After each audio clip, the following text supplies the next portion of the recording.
was thinking about space.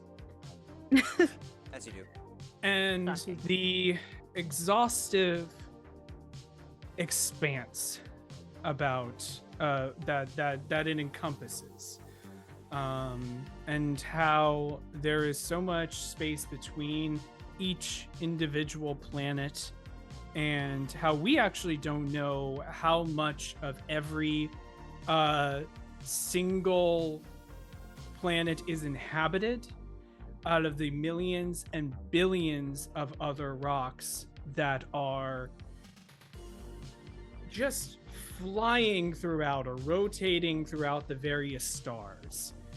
And so when you think about it, you think about how absolutely unfortunate this planet Eox is to be the adventure space of this crew that just wrecks everything in its path. Welcome to Deadbeats, everyone, and welcome to the Midnight Dispatch.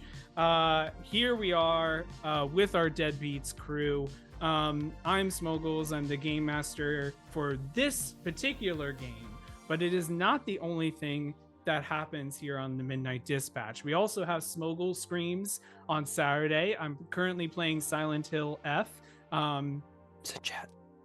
It's just unsettling. It's unsettling. It's fine. Whatever. It's a good time. Graham, what is the other game that we play weekly in the Midnight Dispatch? Oh, it's another thing we do that puts you in peril and makes you uncomfortable various times throughout its run. Savannah by Night, our Vampire the Masquerade game, where previously, as a unintended means of a team bonding exercise, they went out into the wilderness to feed on something, though that wasn't their intent. It was simply to find something, and then they managed to eat it. And so the group of 5 vampires, who up until recently had a very, we'll say, reticent opinion of each other to an extent, collectively chowed down on a gator together. It's beautiful. Mm-hmm. True team bonding. I believe the line from Iskra was, well, you can't beat them, sock them. There it is. I'm always saying Words to live by. Did I put any? Nope. No. This is our PG stream, so here we are. Awesome. Oh, I should leave. Yeah, exactly. What? We also have here Kitty Crafto, who is not only a player in both here and Savannah by Night, but it's also the artist for our character portraits. Yes, that tis I do love a doodle. Yeah, you can follow me over at kittycrafto_art on Instagram. If you have TTRPG commissions or pet portraiture or basically anything, you might as well ask. I will happily do a rendering for you. And also here is our resident Sheeran soldier, who this episode is probably going to have some traumatic backstory stuff happen. Finally, you've been having it easy for Sorry, that was last week. That's true. Parker. Hi everyone, my name is Parker. My pronouns are she, they, fair, if you nasty, happy pride. I am a actor for stage, singer and voice actor, and also I do writing. And I'm happy to be here as always. Thank you so much, Sam, for having me on the Midnight Dispatch. Of course. And I guess we really can't get started without introducing the absolutely amazing, and I'm so fortunate that she gets to join us for this game, the wonderful Hearth Singer, who is going to join us for the next few episodes of the Deadbeats.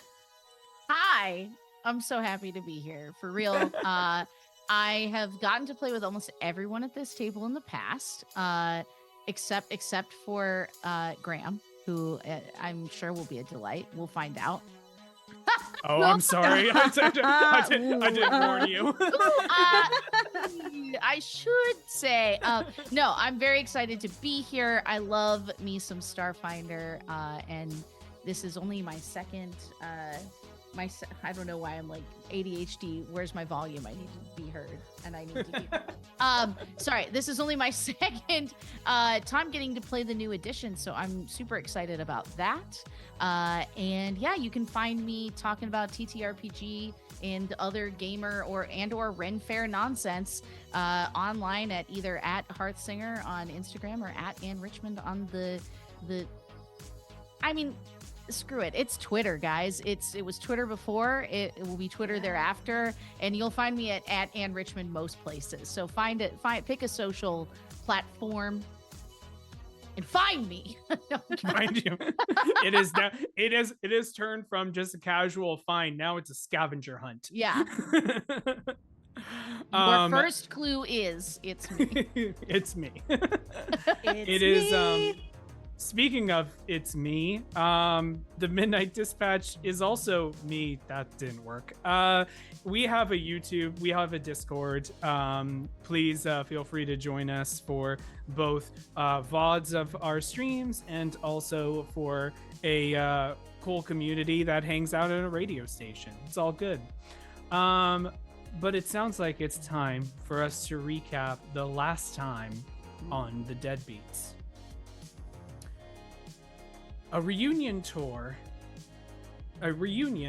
turns sour as Indara, long-lost childhood friend of Thorcha, reveals her death and subsequent resurrection on Eox. Despite the supposed good news of her existence, Thorcha was distraught.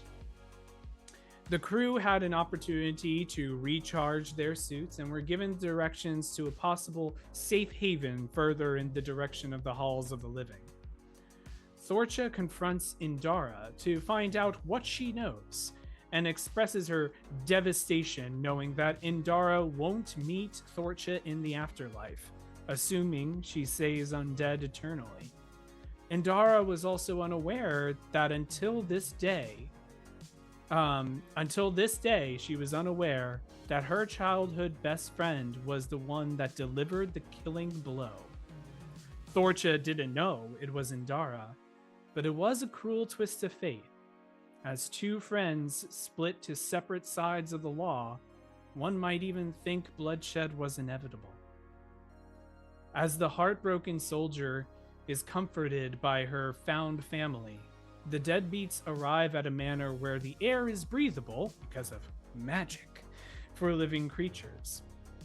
As they learn of the manor's owner and her secret ritual that cost more than a few lives, Sal sees an omen of an attack from corpse soldiers. The crew sets up a trap from their would-be ambushers, and it is effective. The ambushers are gunned down, keeping the Deadbeats alive for another day. Their celebration is short-lived, as a representative for Zoe Media approaches. Apparently, the crew's adventures on Eox have been filmed this entire time, and now they have a chance to be superstars. Now, will stardom get them closer to their ultimate goal, finding an Elybrian? How safe is a reality show run by an undead media conglomerate? And what will be in the fine print of their media contracts? Find out as we continue our adventures in space!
All right.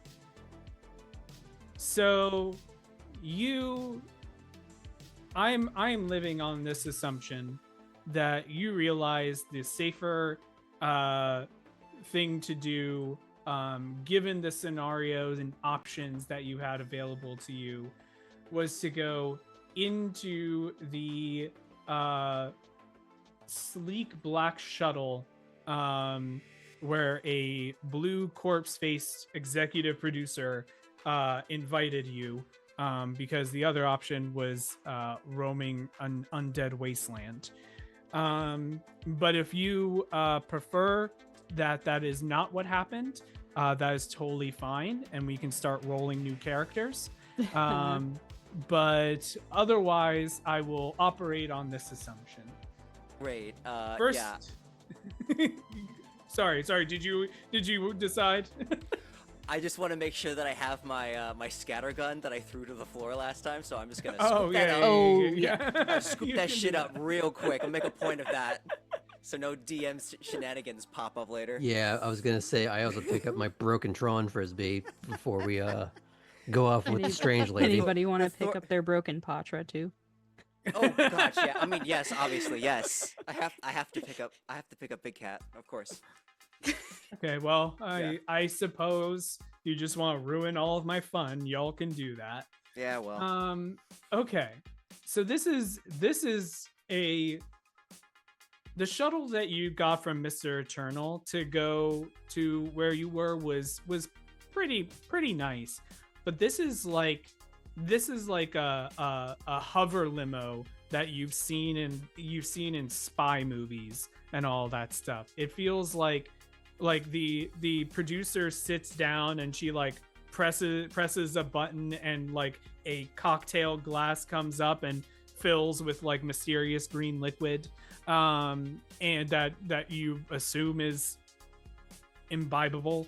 But there are other various buttons that have various other options available. Like there's an hors d'oeuvres label. They're labeled in like various different languages too, so you're able to understand all of them. Do these hors d'oeuvres look better than the food at the nightclub? Oh, 100 times better. They look 'Cause like we're going to the halls of actually the living. edible. Yeah. Great. No, this is clearly like maybe they have their own separate they have their own separate shuttle that's for like undead and has undead cuisines, but as far as you're aware, this is all for living creatures to eat. Amazing. Well, I think Thorcha is going to gravitate towards that cocktail to be. Oh, thank God. Throws the tiny umbrella away and starts taking sips. Just nursing it a little bit. Marv and Sal, could you roll me a perception check? Oh no. Did we leave Peggy behind? Is that how this goes? Yeah. No, I have another reason why Peggy makes a graceful graceful exit. 23. Same, bestie. Hey. As Thorcha is downing the drink, you see at the bottom of the glass a phrase that says, by consuming this beverage, I hereby give my consent to Zoe Media to record every conversation to film my presence inside this vehicle. Nanomachines in the cocktail. Fell for it again. I take I don't take the glass away from Thorcha. I just sort of manipulate her hand towards themselves. Buddies. I mean, Fine print. I wasn't having any reservations about being on TV anyway. Weren't we already? Or were we just being filmed? Well, so here's the situation is that our producer was filming B-roll footage for a new show he's trying to prop up called wasteland wanderers. So he was trying to film B-roll of that for promo. But our whole thing is that, film release is still a thing that we care about. We care about a lot of things, but we need to make sure that you're getting if we're ever to use it, you need to sign an agreement to actually use that footage. Or But just drink a also- cocktail about it. Oh, that's only for footage inside the shuttle, and you'll also notice that she has like her own little thermos that she's drinking from. You're not sure what's in it, but she then says, well, I was very impressed with the footage that we had, and I was also able to convince our producers that at the very least, well, our junior producer hadn't fucked up royally, and you might be good for a special episode we might have available. An episode of what? Have you ever heard of a show called Starvivor? No, I lived in. No. Okay. So we have this island on the island called the Lonely Island. That is a very specific place. We use it as a setting for many other shows here. The I'm on a Boat episode is one of the favorites around here. And we have a game by Geoff Probe called Starvivor, and we take basically a bunch of different creatures from all around and place them on an island, and they vote each other off. And it's a little bit of some say it's just a game about lying to each other, but others really understand that there's a lot of subtlety in playing the game itself and actually understanding it. And some people are like, I can't imagine having to watch people just like betray each other and all that stuff. And some say, oh no, but that's like part of the amazing point of it, is that and it's anyway, it's a very enjoyable experience. And we have a special episode that a crew of wanderers that have come in and clearly can hold their own in combat might be perfect for, but I don't want to give away the game too much, you know? Well, I got a question before we do absolutely anything else ever. Does being inside this hover-thingamajig in any way constitute a legal obligation one way or the other about anything? Or is this just a strings-free ride to wherever we're going? And if we renege, and if we don't want to do the thing that you want us to do, are you just gonna buckle up and then turn the thing sideways and then we fall out because we didn't buckle up? As much as I would love to, we haven't invented that technology yet. That's still in beta. Give me 15 minutes. The only thing that we are requiring in response to this entire situation and our gift of the shuttle towards you is, at the very least, a conversation to hear our pitch. And that'll include getting to meet with Zoe himself.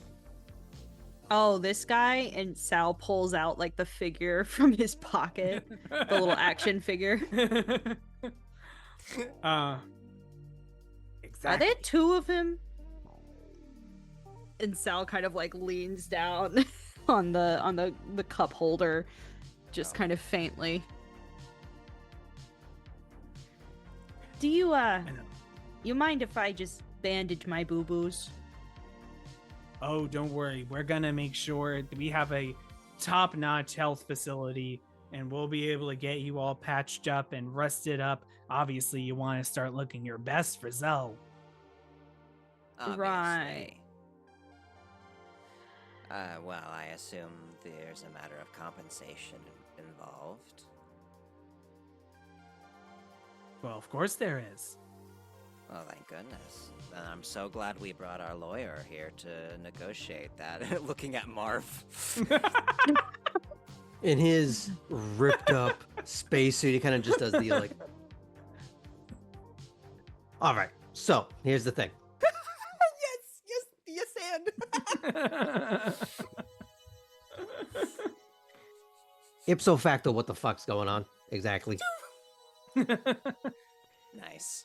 Because the way I understand it is that we were out there trying to survive in the wilderness by our own accord, and our privacy was violated by Yudes.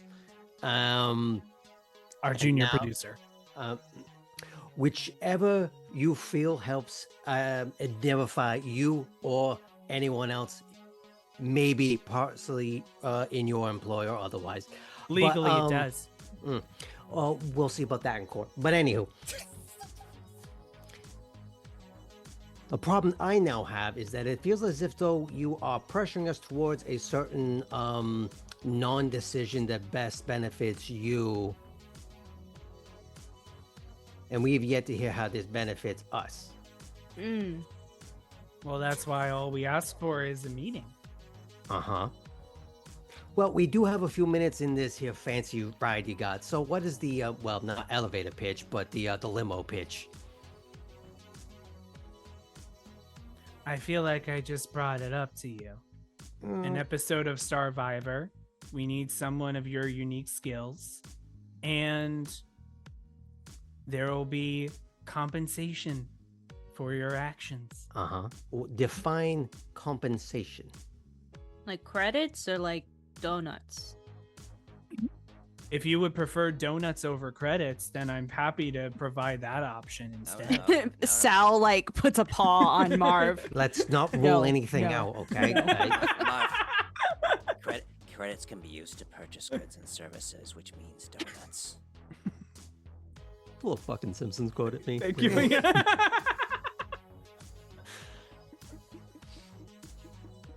Yes, obviously there will be compensation in that fact.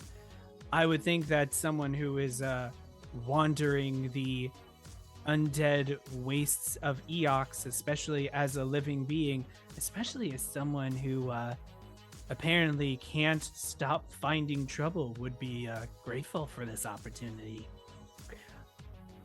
I think you're gonna have to explain your position on that. What trouble do you speak of?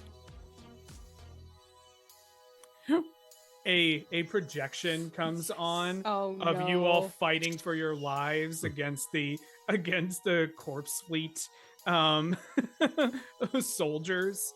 Another one showing you all diving out of a ship that is about to explode.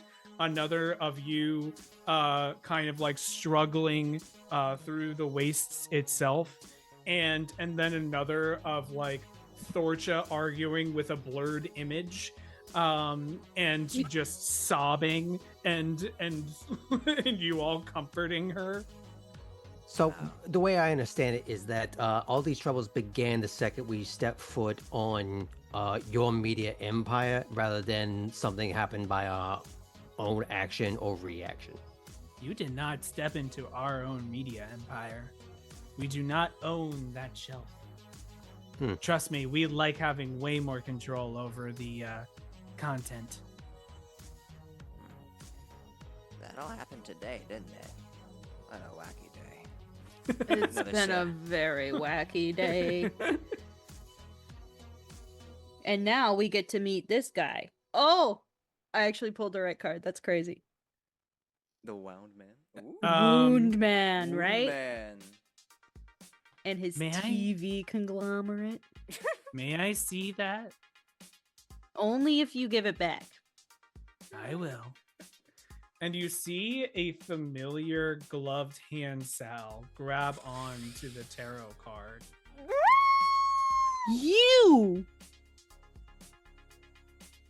You've been watching me for longer. What's your deal? What? Your hand. I know your hand. Right? That's very flattering, but doesn't really give me much. Okay.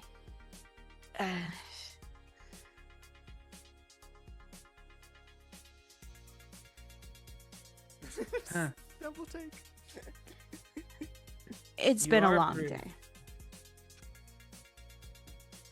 It certainly has, Sal. Anyway, we're here.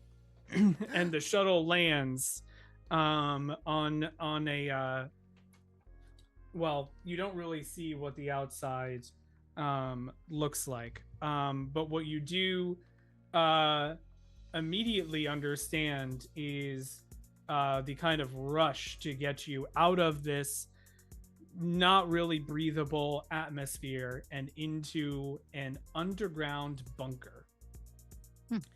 The and let me go a little bit into what happens there. In the So, meantime, yes. just real quick, during the shuttle ride, while we're having the really bad legalese, can Marv have been multitasking with fixing the turret drone? Sure. Yeah. Cool, thank you. Right. Yeah, the entire flight itself was about 30 minutes. So Plenty of time. you will have time to do that. So you land on a strip that's in the middle of a huge dry seabed. A skeletal attendant quickly ushers you and the producer to a airlocked bunker, and you have a very long elevator ride going down deep into probably basement level, maybe 45, something like that. I don't know if you're Wow. measured in levels like that. At the bottom, you disembark into a spacious underground facility built of metal and stone, lit by pale green lights. Now, at this point, your suit's emergency atmospheric entities shut off because it detects that the air is breathable. And not only breathable, in other areas that you've been, the air's been a little stale. This is clearly filtered air that you are getting pumping into this facility that you're able to breathe in. You are literally, the moment you arrive, you are bombarded by some skeletals, some zombie, some living production assistants who do a variety of checks on you. Once they see Sal's general state, they one that has a giant medic patch on them immediately comes in to do a medical examination on you. And at that point, you are variously escorted to not only a large compound that seems to be in a basically, I mean, you've been to Absalom Station, so you've had the thing where you have an indoor park with the pretend lighting of the setting sun or what have you, depending on the time of day. So this is not unfamiliar to you, but it is surprising to see in this planet. And you are immediately escorted into the complex and not only into the complex, but into a hallway, and not only into a hallway, but to an area of different apartments. Each apartment has your name on the door. That's not creepy at all. Are we superstars already? At this point, you've noticed that the producer has fully disappeared, but the skeletal attendant just turns on you with a toothless smile, I guess, and just gives you a skeletal thumbs up. All right, I'm gonna lay down. We might as well take the leap. Oh my god. It's a duck, but he's a fool. Was the medical attendant healing Sal or just looking at him? Or Was makeup. looking at you, and actually once you Okay. enter your apartment, Sal, you see a fully you see at least 4 attendants with various medical equipment ready to immediately treat you. All right, please go slow. Aw. There are various waivers you sign Okay. before getting started. But otherwise, in terms of mechanics, Marv, no, in terms of mechanical components of what's happening, you are all gonna get a long rest. And Sal, you are going to get fully healed from your time with this medical team. Does anyone Cool. else need healing in the meantime? Yeah. I have 28 hit points out of 52 currently. Oh, geez. Yeah, I think you will also get some equipment as well to help out.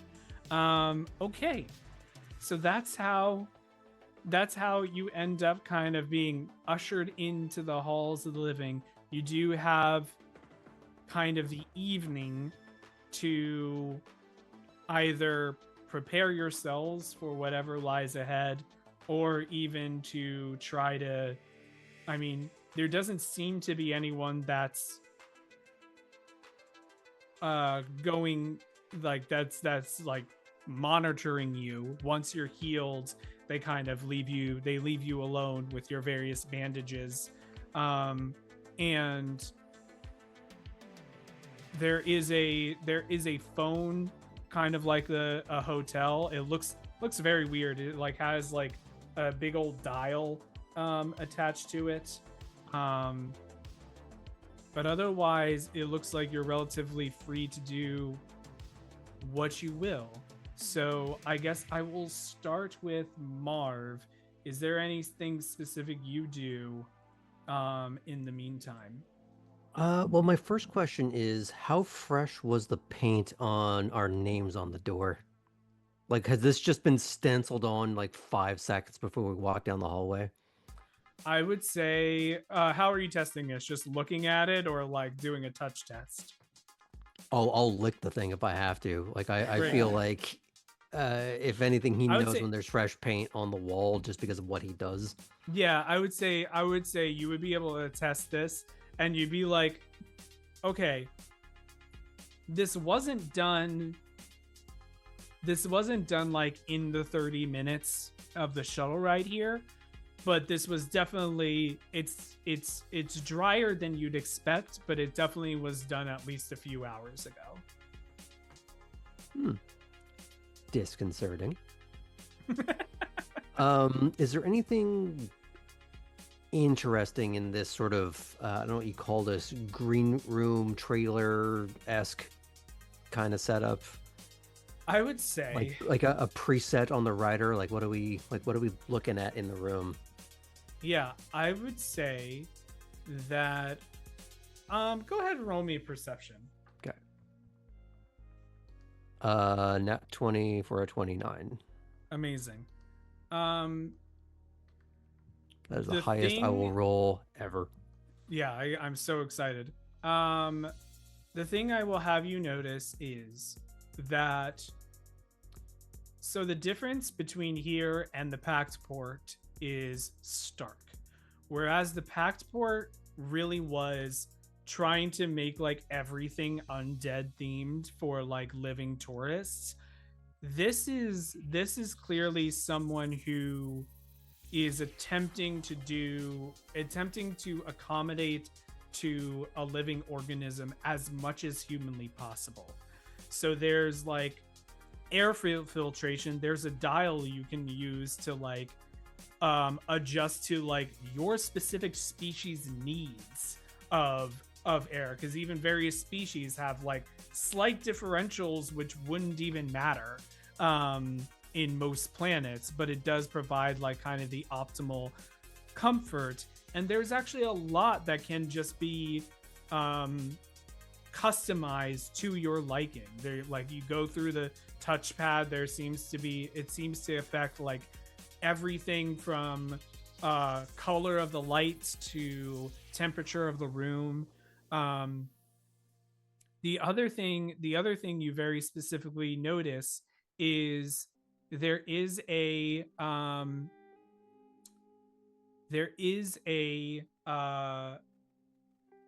sign on the door out into the hallway, and it says for privacy of our guests, please do not privacy of our talent, please do not record anything inside each actor's apartment. Once you exit the complex, please be aware you may be recorded. So what that tells you immediately is that as far as you're aware, and this is assuming that they keep to their word, you are not at all being filmed by any means at this time. I guess then what I would like to do is double check that. Yeah. I would say with your nat 20, you know what to look for now that you're like, I could be filmed by anything. You do like a thorough sweep of this room and you find no bugs, no secret cameras, no nothing. Got it. Thank you. Thorcha, anything you would want to do in the meantime? Yeah, so Thorcha is definitely going to be sitting like on her bed, just sort of hands on her knees, looking down at the floor for like a good while, just like kind of coldly staring at the floor.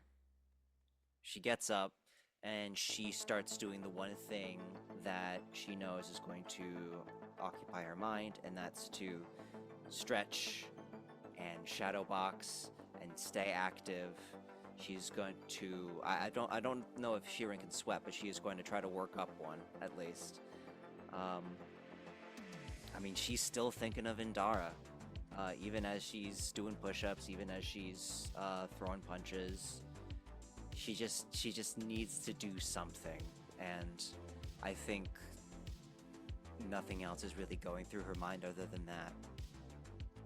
So, is it one of those things where the act of exertion and kind of the discomfort of like your body heating up is one of those things that like keeps it active, keeps that running? I'd say that. So there is one of those things where you find a little bit of like almost a strange frustration because the temperature of the room consistently tries to adjust itself so that you're at a perfect core. Yeah. And you find yourself having to manually like shut off the auto adjust, because otherwise it keeps on actually messing with that kind of I chemical vibe you're looking for. Yeah, I think she's definitely she doesn't notice that at first. She's increasing her pace of her punches, and then she spots it on the wall, and huffing and puffing, she throws a fist at it and breaks it instead of turning it off. I think Alright. it's just that kind of frustration. Just noting, Thorcha broke an expensive piece of equipment within her first hour in the halls of the living. Great. They can put it on my tab. Sal. What do you do? After being all healed up, Sal is pondering the gloved hand on the lady, being like, if that was her, I gave her the moon, the card, not the moon, but the card, the tarot card, the moon. I gave her the moon. I gave her the moon. I'll wrap a lasso around it, bring it down. And he finds it odd that she was like being undercover or not wanting to admit that that was her on Absalom Station. So he's going to look for a PA out in the hallway if he can find one.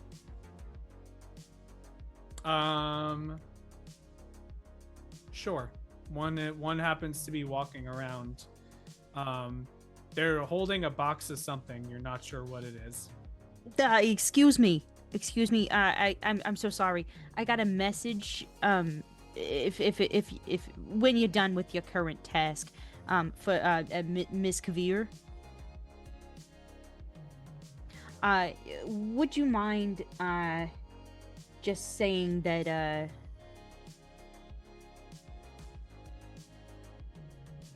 the cat jumped over the moon? So why you being so shady?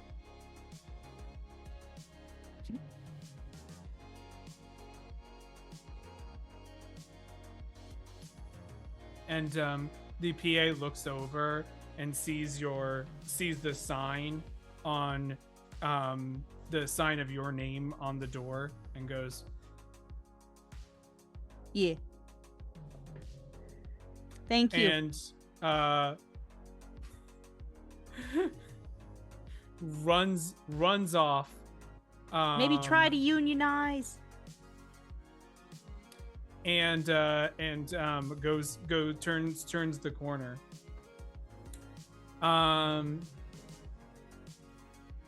Within a few minutes, Sal, the phone in your room rings. Mm-hmm. He will answer it.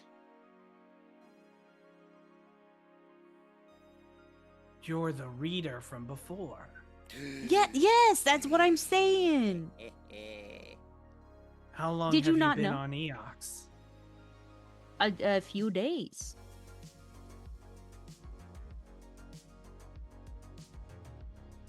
Okay.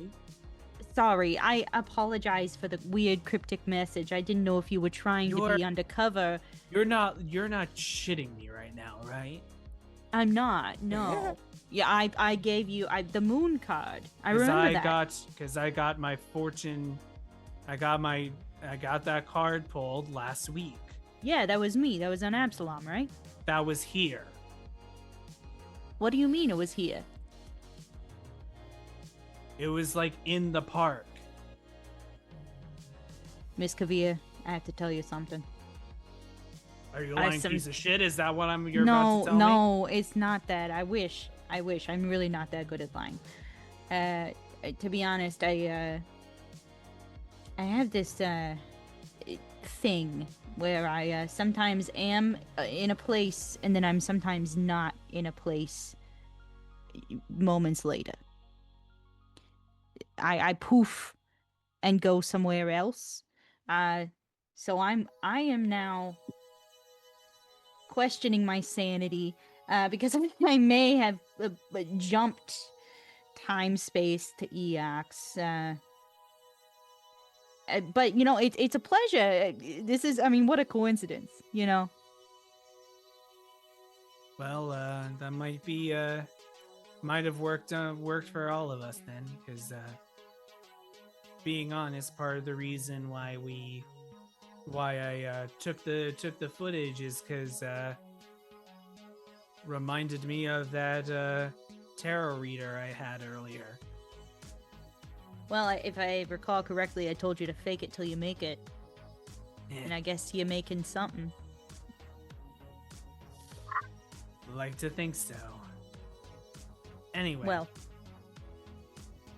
get some rest, get patched up. We'll see you in the morning.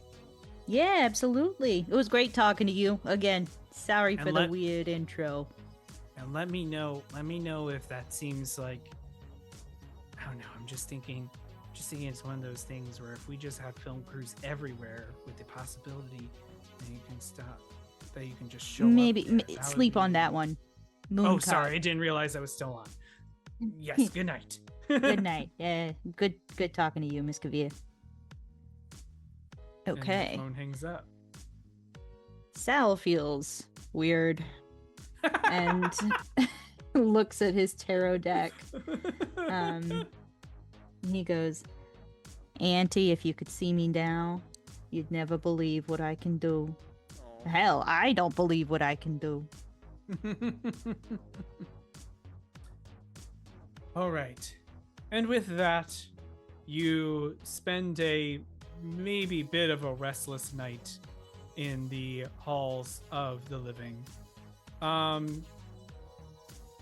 You get a you are awoken by a usual alarm, and a PA is waiting for each of you at your entrances. One of the things you notice immediately is that like there's a PA waiting at each place, and there's not a PA waiting in front of Peggy's door, and it seems to have already exited, basically. So Peggy has already headed off to wherever she was planning. Maybe it's to where you're going. But you are immediately escorted to a pretty extravagant studio hall, at which point I am going to pivot to another member of our story.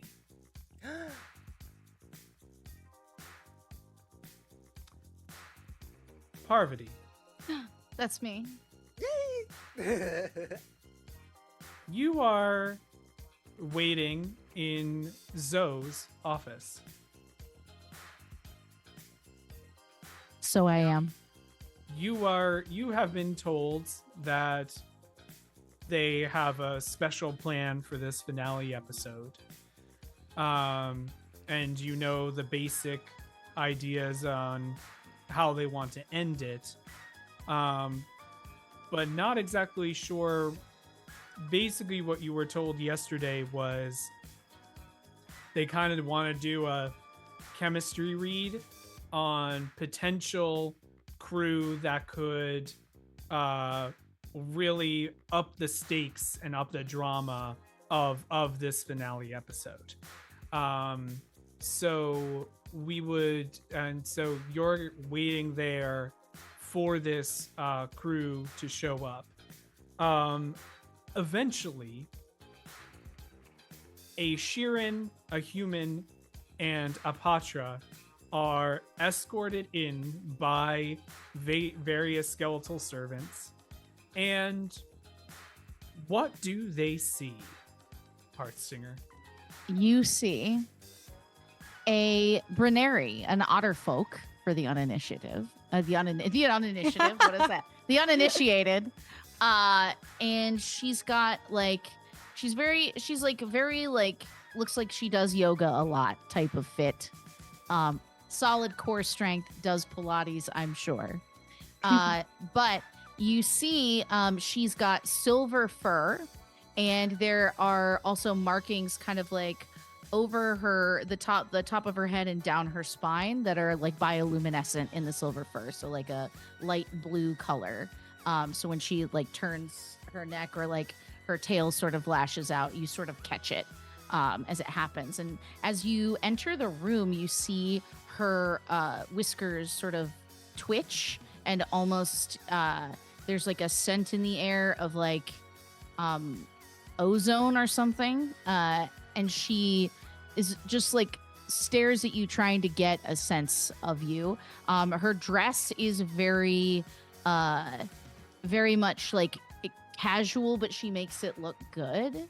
Like, you know how like people who do yoga, it's like a big theme here.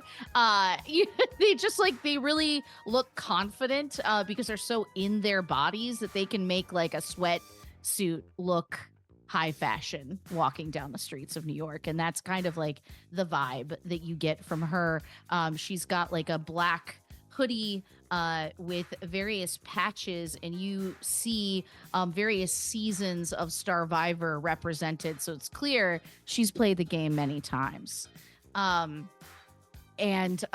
you may even have seen clips of her on the HoloNet saying or doing various clever things.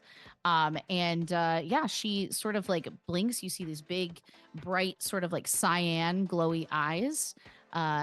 And she says, well, chemistry read, right? Now what now? They want to know if this is going to work out, this alliance between us. Oh. Hey, is this a dating reality show? Do you want it to be? Oh, I don't. And hi, I'm Sal. Nice to meet you.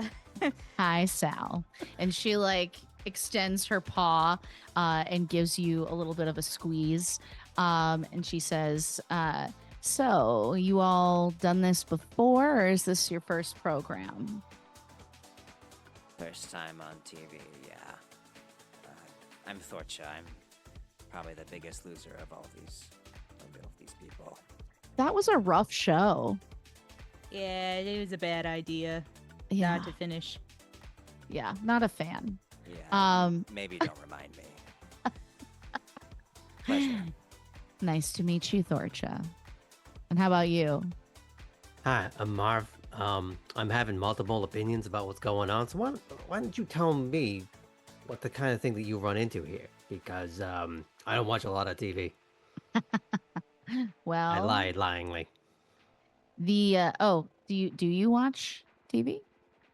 I've been known to watch a certain thing at 12, but I don't think I've ever really caught this particular program, so I'm still a little bit unsure of what exactly it is we're being signed up for.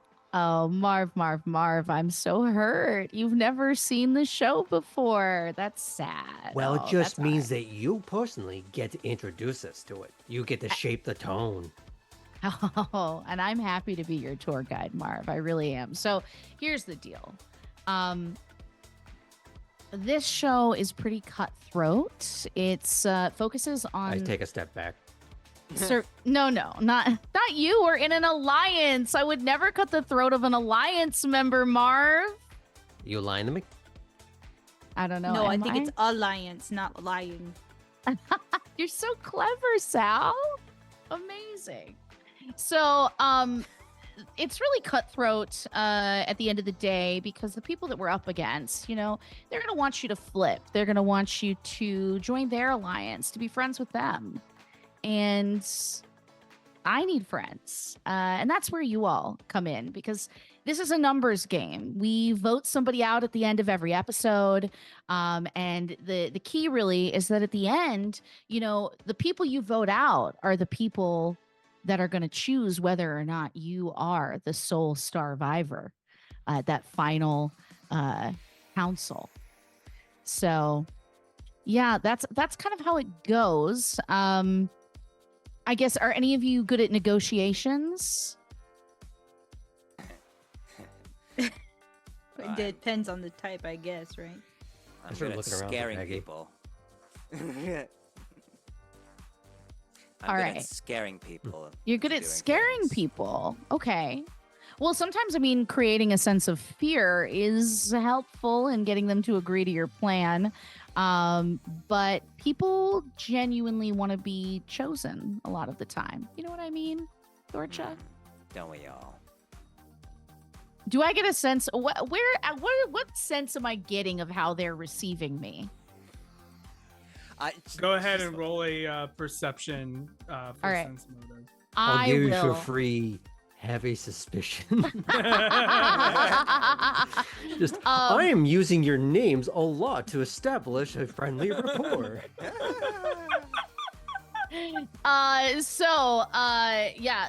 I will say I get some bonuses to this because I have my cool whiskers that give me a +1 bonus to I guess perceive about this type of thing.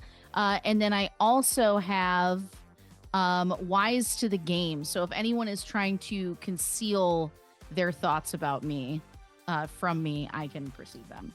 All right. Just some of the cool thematic things I've chosen to be good at. All right. We're starting to realize how she did so well at Starvivor. Okay. That was a question. Yeah. What sorry, what is the check here? The name of it? It's sense motive. I guess but it's sense perception. motive. Okay. Yeah.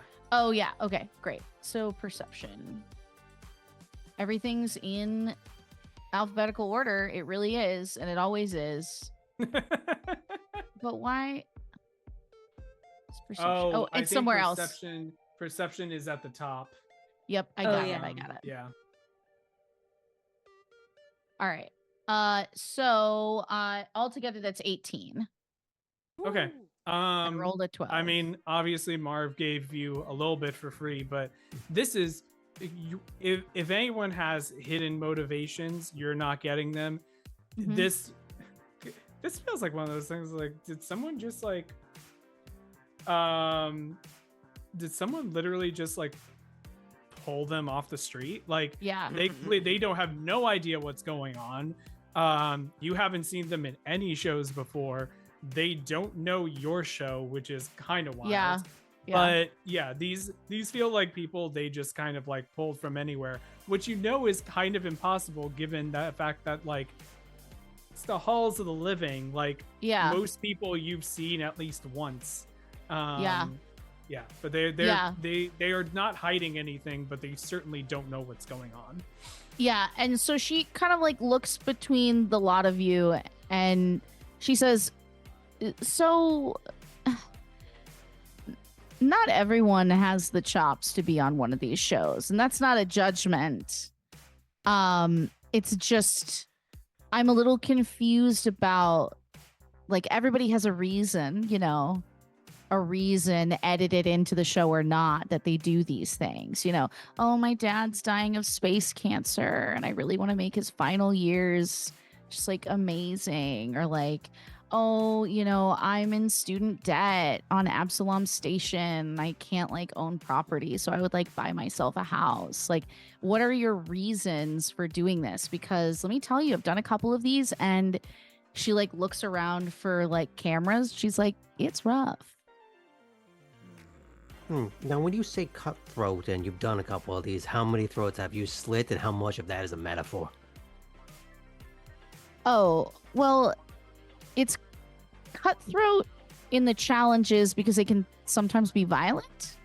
But some of them are puzzles. Some of them are like athletic endeavors. And others are more about like, I don't know, like comprehension. Like they'll read you local lore and then you have to remember it and like run around the jungle trying to like answer dumb questions about the history of a certain place, right? It's less that these days, I will be honest. Those things didn't get as high ratings as like the negotiations and the blind sides and the backstabbing. So like in some of my first seasons, I think some of that was more like a part of it. But when it comes to cutting throats, it's honestly that everybody wants the prize. They want the credits at the end of the show. And the other, usually there's some brand deals that could come out of it if you're very good at that type of thing, which she like turns and shows the back of her thing, and it's like Loose Space Lemon branded or something. I don't know. Like it's whatever recognizable brand. And she's like, I don't love being a walking billboard, but some of us don't have a choice. So I'll ask you again. Why are you willing to risk it all? Your reputation, the whole bit for a shot at the million. Well, I don't know how much time on this earth I have. Space cancer? No, I'm just old. Oh, okay. I know, it's maybe, but it's not like the free captains have really good healthcare, but that's besides the point. I think I've been living my life. I've been living my life thinking that I would die on one of these missions, and I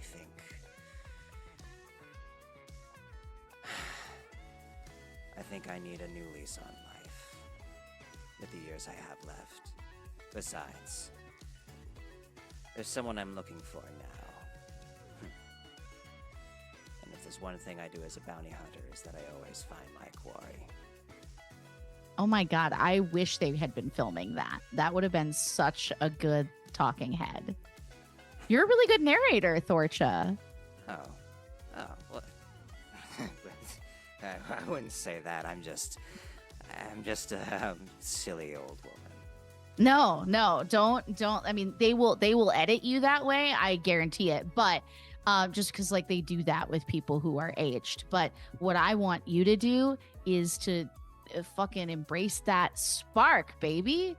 Like no one can take that away from you. That's yours. You fought for it. You've lived for it. I feel like I've done a lot of surviving and not a lot of living. Well, perfect. I think it's time for me to try something new. Well, the key here, guys, is that you want to get the audience behind you.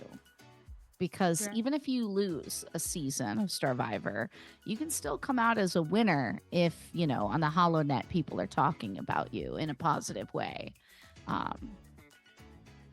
So that's part of it. I mean, what else? What else are people... Why risk it all? Well, I think it's only fair that you kind of start answering that question. How many of these have you done, and how many of them have you actually won? And if it's such a big risk, why do you keep coming back? She says, well, I've played a fair amount, and she like shows the patches on her on her like hoodie, and you see there are probably like 3 or 4 different season logos on there.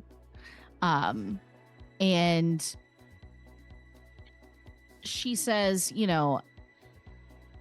if you're looking for a confidence builder, what I bring to the table, I mean, I've played these things a bunch. I've only been voted out pre-merge once, and I've made it to the end several times, or my alliance members have made it to the end several times. So I've won once. Well, I did win like a returnee like Christmas special thing, but a lot of people say that it didn't count because it was over a shorter period of time. I think it counts. I think, if you win, you win.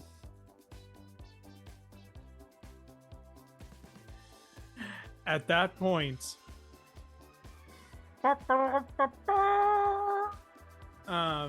sounds over the PA, and you're not sure if like a red carpet is specifically being pulled, but it does. The person certainly walks into the room as if the red carpet is all around him, and this living bobblehead, the bobblehead you see in living form. He has a well put together suit. He has a skull that seems to always be in a smile with a little mustache You're not sure if it's part of the skull or if it's been painted on. And he walks into the room and goes, aha, there's my superstar. Good to see you, Parvati. And who's this? And takes out a giant monocle and looks at each of you individually. You see the his eyeball like magnified with the monocle. And it's quite unsettling as he goes, aha, yes, yes, yes, yes. Oh, I think you would all be perfect, I say, for this fun finale episode of Starvivor. Welcome, friends. I am Zoe. You're here with Zoe Media. You're here to be on Starvivor. Let's have a chat. And he floats, you're not sure, into his chair behind the desk and goes, so, my executive producer has told me a little bit about the situation. Shame about the junior producer, but it's good to see we found you around here. Now, you three, what do you call yourselves? The wandering four, the strollers, the skeletal fighters. What do you call yourselves? No, we're just a couple of deadbeats. Deadbeats. That sounds like a great idea. We'll call you the Deadbeats then. No, all right. So we'll work on the brand marketing for that later. So, good news, bad news situation. Good news, we found a great spot for your friend, Peggy, I think her name is.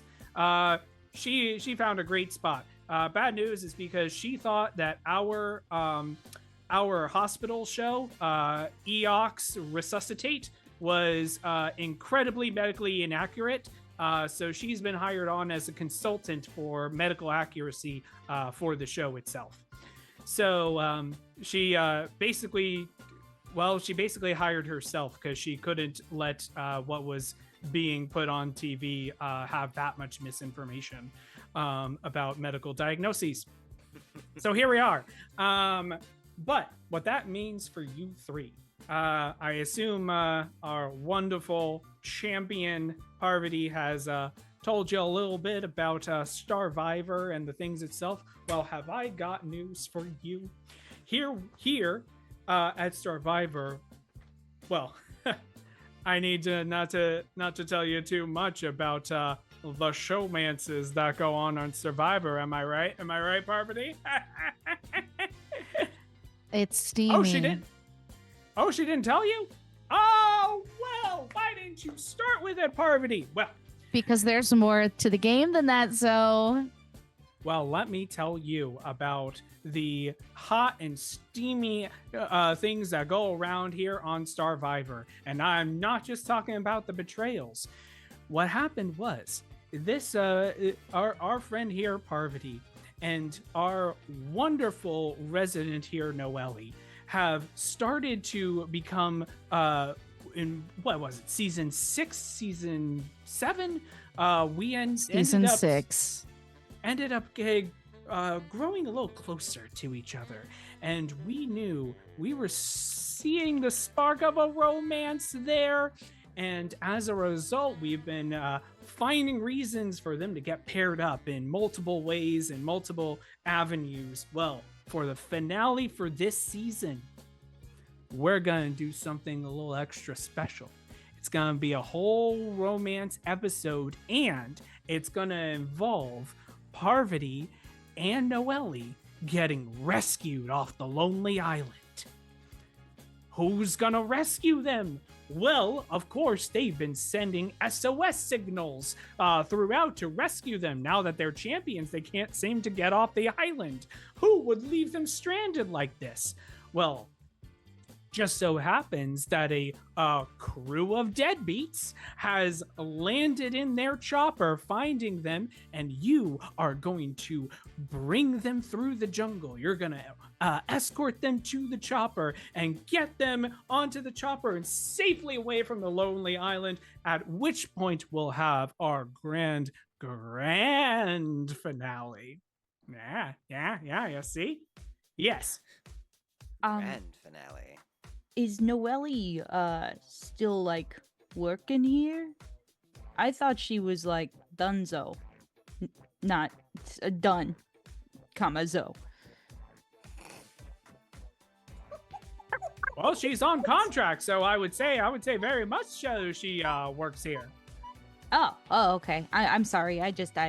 You know, the rumor mags, you know, there was a whole thing about her like quitting and marrying a fan, and I mean, it could have just been, you know. Oh no, you can't believe everything that you hear on the on those telly things, right? No, that would be actually terrible for business if she just left the show to marry a fan. Well, could you imagine? Anyway, can I get an insight check on that? Because Yeah, I kind of wanted to do an insight on Parvati. With great. the mention of all the steaminess, and then just the running off with the fans. Like, how are they reacting to that? How much of this is like the engineered production of this? Right.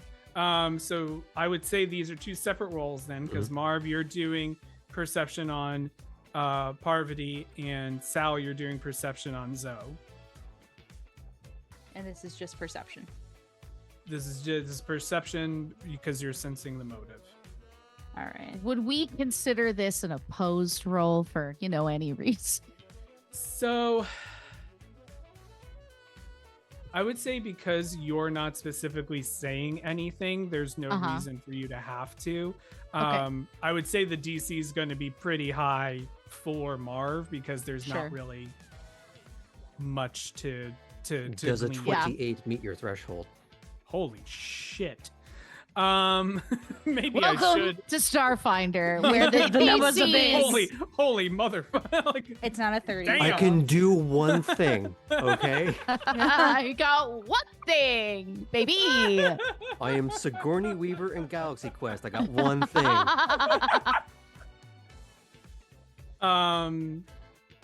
In that case, if you would like, you can roll a deception. That was way higher than I thought it was going to be.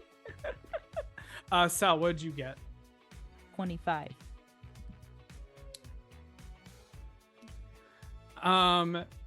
That's one of those things where you see him grip a little bit too hard the pen that he's holding on, but otherwise he's keeping it together pretty much, and just being like, these stupid rumors. This is ridiculous. So you're getting that he at least isn't saying that people aren't talking about it. Yeah. And as far as, and he is aware of the rumors about it. All right. 27. Oh, Jesus. Ooh, let's Damn. go. Yeah. Alright. Let's go. All right. So, Marv, it is a success, not a critical success. I would say Change the outcome by measuring it. How dare you? Yeah, really. I mean, it wasn't going to be a critical success, even unless you got like above 30. So things to strive for. But what you are getting, and feel free to correct, but it's like, you are getting that, like, that is certainly a rumor that Parvati has heard as well. Yeah. I think there's that. You're also getting the fact that, like, there is a certain level of, like, frustration of the, like, painting of the picture that is not like what she views to be interesting about anything to do with this. And you get a sense that like when Noelle comes up, that there is like a genuine care there for Noelle. And yeah, and just also the sense of being like kind of stuck between a rock and a hard place. Like she is here and she can be no other place. But she does not like this guy, and that much is clear. By this guy, you mean the Marv. rumored? Oh, that too. No, Look, now I didn't need a perception roll to understand that part. Okay. Yeah. Wait, are you saying you don't like Zoe? Yeah, I was gonna ask, the is it rumored Zoe or the fans? rumored guy? I don't like Zoe. Ooh. There's discomfort when the fan is brought up, but doesn't seem to be a surprise, like that she's also heard about that. And that there's but I think those are the main things. She doesn't like Zoe. She doesn't like the way he's like changing the focus of the show, clearly. And she doesn't like the like artifice of all of this. So not necessarily romantic feelings, but at least positive feelings towards Noelle. Okay. Yeah. Thank you. Yeah. And she's going to say to Zoe, you know, it sort of defeats like us as returnee players, like as Starvivors, to have us be like rescued from the island at the end. Don't you think? Well, yes, but also don't forget there is their possibility of the next, you know, where we're talking about ways that we can expand the Survivorverse. I know. And I get that good you old want to do like spin-off. I understand that, Zoe. I feel like, you know, the last time I came back, it was like, okay, but this is the last time because like now I'm a 2-time winner. You know, like how many times do people want to see me come back and frankly wipe the floor with people? But And that's why you come back as a duo. We'll talk about later. Let's focus on this episode. Let's focus on you three. We get to focus on you for a little bit while we come in, pitch some more ideas as we go through. So, first off, want to chat about gauging your interest. Obviously, we have a very great compensation package, media release, all of that stuff. But I want to gauge, like, I don't know, what are the types of stuff you're known for? I've seen some of the footage from Wasteland. Don't worry, none of it's being used unless you decide to sign a release for it. So none of that, all of that is going to be internal, and if you decide later, we can fully delete it as a result itself. So, but I wanted to figure things out. What we thinking here? Like our strengths? he wants to know your archetypes. Like, are you, you know, the veteran? Are you like the nerdy queer person? Are you the stress ball mess? Like, are you the loner? Like, these are the things we need to know in order to fit you into the agenda. So The like script- tarot the script, cards. we say, sure, tarot cards also Like help. those are all archetypes. I mean, I don't know where I fit though. Now, And he I like don't. shuffles, eyes wide. Well, Sal's sort of rummaging through the deck. Like, look, I don't really watch reality shows, but I watch a lot of soaps. My archetype is look, I know I'm not attractive enough to be a hot mess, but I think, and you follow me on this. Room temperature inconvenience. Room Oh. temperature inconvenience. I love Yeah, it. the villain. Yeah. those types of people like grate on people over time, but they make great television. Like, and people either love or hate them afterwards. Yeah. No, it's good. It's good, and you're very very crafty. Am I right? Very crafty. Sorry, I heard craft services. My mind went somewhere else. Okay, well that tells me a lot already, good sir. How about you, my very tall friend? Oh, me. Takes a quick measure of the place. Yes, you. Is 3 foot tall. Marv is 5'8". I don't know. I'm just another lost soul.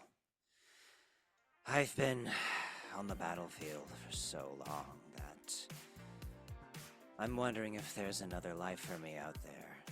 Fantastic, the forlorn veteran. I love it. You, going to you. You have cards. You got a cat. You're I the think card I'm cat. Giuseppe. Identity crisis. We had a couple of those already. Let's see. Yeah, I Wait, cannot. wait, can I just read what it says? It says, draw 3 cards from anywhere. I often draw 3 cards from anywhere. If they do not bring you happiness, put them back where you found them and draw 3 more. So, I don't know. I'm you're getting a divination here, not really here, maybe some foretelling, but not foretelling of the right circumstances. Yes. Unreliable fortune teller. Got it. Perfect. I love it. Okay, so we got our archetypes here. So here's the idea. We start in, you go in from the chopper, you find the group. That's where we start the filming, is you all coming in and rescuing the two that are on their last legs of this island, and you're escorting them through the various dangers of the jungle, and you get onto the chopper itself. Feel free to ad-lib as much as possible. Make up your own story. It's none of you have shown up on any other shows, so we're not breaking canon or anything like that. So the starting salary for an episode is 750 credits, and that's per episode. And we can talk more about future options once we see how popular this particular episode gets. What about residuals and points on the back end? Attaboy, Negotiation. There we go. I like you. Hey. I How may not be about- very tall, but very little goes over my head. Well, we don't usually do residuals for guest stars for one episode.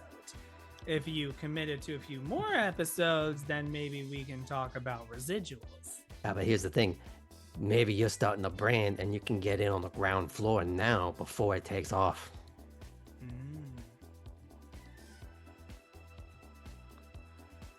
I'm thinking by next month, we could be having all kinds of merchandise. Deadbeats, the lunchbox, Deadbeats, the flamethrower. I'd look really Making good it- on a thermos. I'm gonna have you roll me diplomacy, and as a gift from Peggy, gonna allow you to roll +2 for this. Yeah. Thanks, Peggy. Diplomacy. Well, that's a thing I technically can do. Yeah. Good. You're a lawyer, everyone. Truly. Yep. I'm Yeah, so but I glad. got my law degree from like upstairs legal studio. That's a 10. Solid.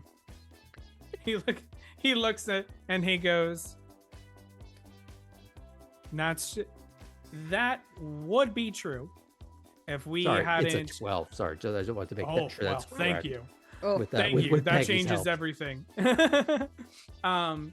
That would be true if we didn't just recently pick you off the street. which we're but- very thankful for.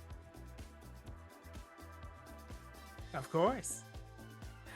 So, you know what? That does bring me to a fun question.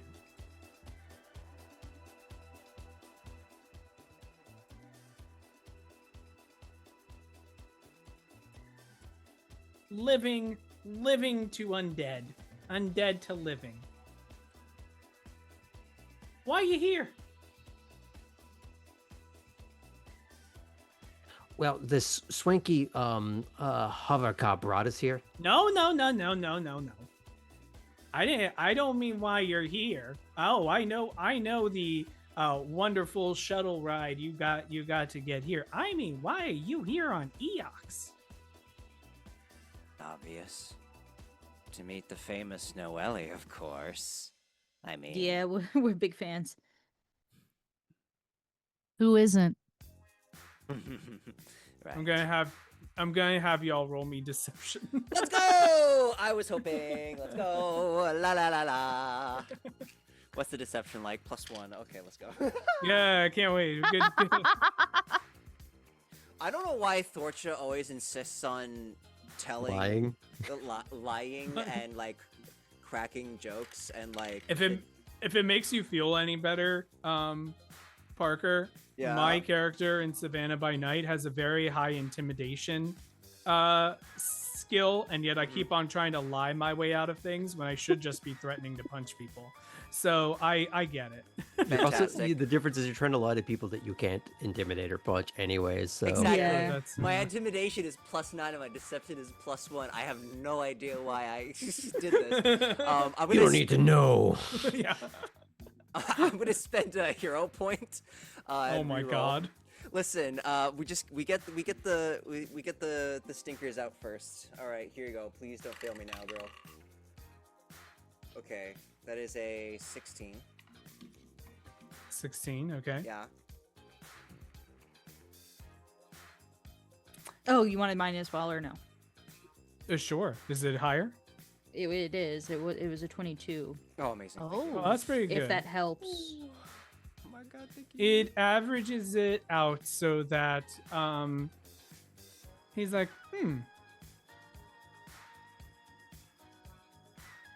what's your favorite show of Noelle's? And don't say Starvivor, she's been in others.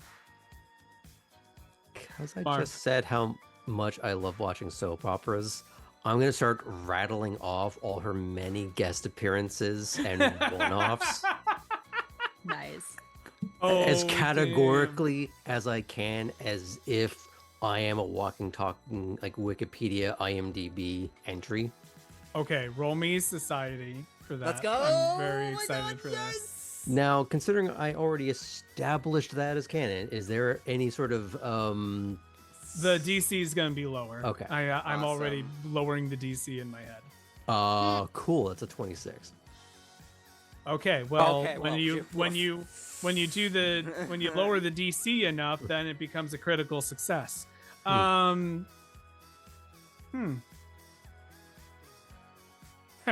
Could you imagine? And it turns to Parvati. Could you imagine if one of them is the one that was planning on marrying Noelle? I start smoothing over my comb over. Well, Yeah. you will certainly get the opportunity to meet Noelle if you get this job.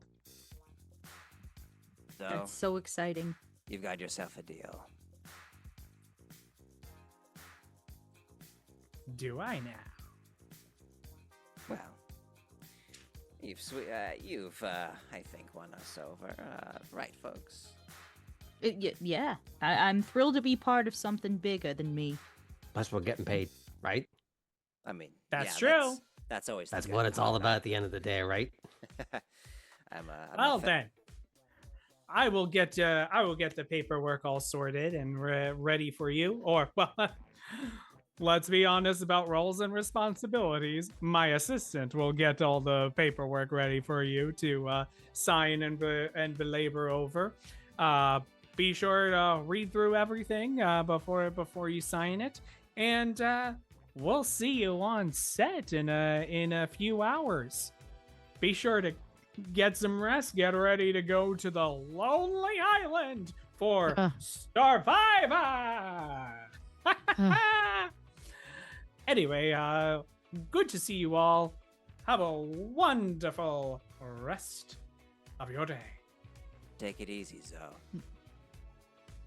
Don't let the door hit you on your way out. What do you mean? You're in my office. Get the fuck out. Why, of course we are. Come on. Every good alliance needs a name. Are we Deadbeats? Is that what we are? Come on, right this way. Let's get ourselves set up here. I guess we are. So, Parvati, what's your deal with Zoe? Like, as we're walking out. Oh, I mean, I never really intended for this to be, my career in a long-lasting kind of sense. Yeah. I mean, you go where the money is, right? When you need it. We know that. Yeah. But I've never, when I used to watch Starvivor at home, I was, I don't know, amazed by the island, all the incredible things people would experience there. People seem to find themselves, challenge themselves in ways that, they couldn't do back on the couch at home. And I thought I could do it. I mean, it's really that simple. I thought I could go out there and win the million. And all of us have to in order to participate, right? You got to be that crazy cat. I'm going to eat this cat across the room.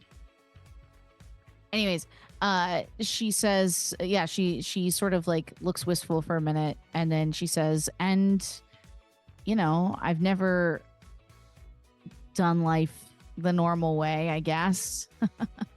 So I thought, sure, I could do that. Maybe that's how I get rich. And it wasn't until it was. But there's something about, going from being a part of a community to like having people from that community respect you, hate you. I mean, my first season, everybody just said I was out there to flirt, and, I use what I need to get what I need to on these shows, but that's not what I thought I was doing, right? It's not who I thought. It's not like I just got sort of cast that way as, the insatiable flirt. And at every reunion, they just like keep interviewing me about, is this how you are at home? Is this how you talk to people in bars on Absalom? And it's exhausting, but like I still try to remember the heart of the game, I guess. Like I still try to remember it's about getting to the end while making the people you played with and ultimately voted out respect you. And I think that's an interesting puzzle to solve, but Zoe doesn't see it that way. Zoe sees it as a million spinoffs, a million personalities he can carve and craft and turn into more credits for him. It's You all want the narrative and the artistry. Yeah, I mean, I grew up being inspired by the people who went out there and did this, and then I went out there and either made people hate me or inspired them. It didn't really matter. I made them feel something, right? And at the end of the day, I know who I am, so that part doesn't matter. But my life just never took off the way I wanted it to. And I guess, I would say just watch what you sign. Mm-hmm. They can get access to a lot of information about you, people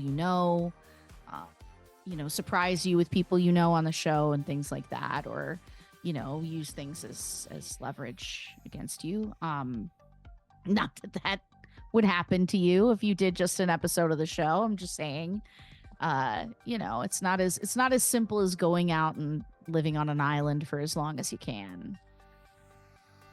Right. Where are you from? Oh, let me just look on Archives of Nethys real quick. And I pick a planet. Sorry. No, you're good. You're good. No, she says, I'm from Varturin. It's where, most Brenari are from. But I left early on thinking I'm going to go to Absalom. I'm going to be a part of it. I thought, maybe Starfinder Society. I thought maybe just getting a job as a crew member. I seem to be able to talk my way into a lot of things, but I just kind of ended up tending bars at various places. And, ultimately I became this, iconic. And she sort of like poses and winks to a passing camera that goes by. Well, you never really know who you're gonna be. You never really know what life is gonna throw at you. No. Seems like you made the best of it.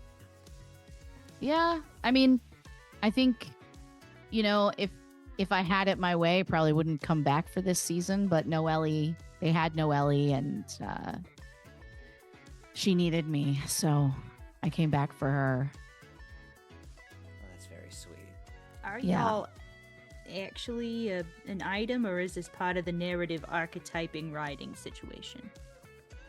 Yeah. No, I mean, we've definitely been Not to- close over the Oh. years.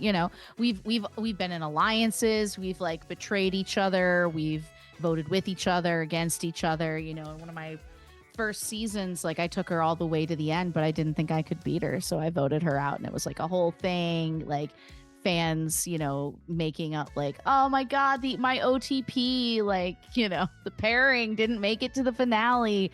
And people, a lot of people didn't like that I did that, but I think Noelle always really respected it, because I think that's why she gave me her vote in the end.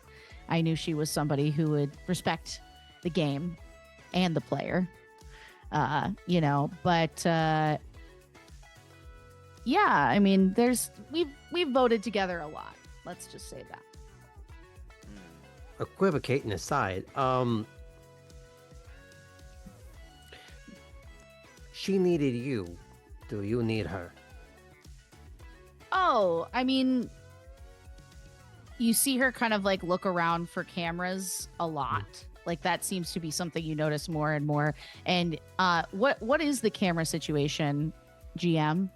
So you would know that while you're on the studio, while you're in the executive offices, there might be like security cameras for Yeah. safety, but those security cameras aren't usually recording audio. They're just more like who entered when. Yeah. And you remember a time where Zoe joked that you didn't want to record inside the executive offices, and it's like, don't record anything that could ever be used against you. Yeah. So with Yeah. that, you have a heavy suspicion that they don't They don't really allow allow that. people to like film inside the Yeah. executive offices. And so she kind of like waits for a quiet moment as various like PAs and stuff are moving away. And then she like leans in sort of conspiratorial with all of you. And she says, listen, all of us who have been doing this for years, we got to back each other up, because once you're in, you can't really get out. And I'm not saying that'll happen to you, but if you become a fan favorite, they want to keep riding that all the way to the end. So yeah, do I care about Brunelli? Do I care about Noelle? Yeah, of course I do. We've been on the show many times together, and fuck, she's hot. Like I get that. I'm into it, but Honestly, wouldn't- good, nice. I like it. I mean we've been manicured into this thing over several seasons, and I don't really know honestly where the show ends and the feelings begin. But I know genuinely that I care for her and that we both have a lot to lose if Zoe is not pleased with our performance. I look at the other two before I look back at Parvati.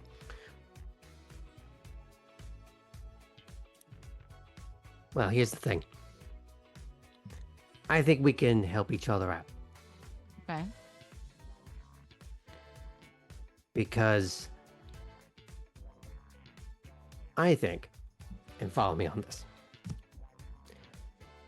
you want your narrative to be something else. You don't want it to be this, right? Yeah.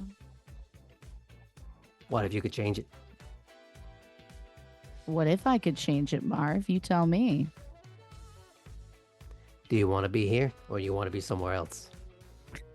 Baby, I want to get out. I did not want to be here this season. All right? Like, don't get me wrong. I love the legacy of the show, but to Zoe, I say no. I'm out, baby.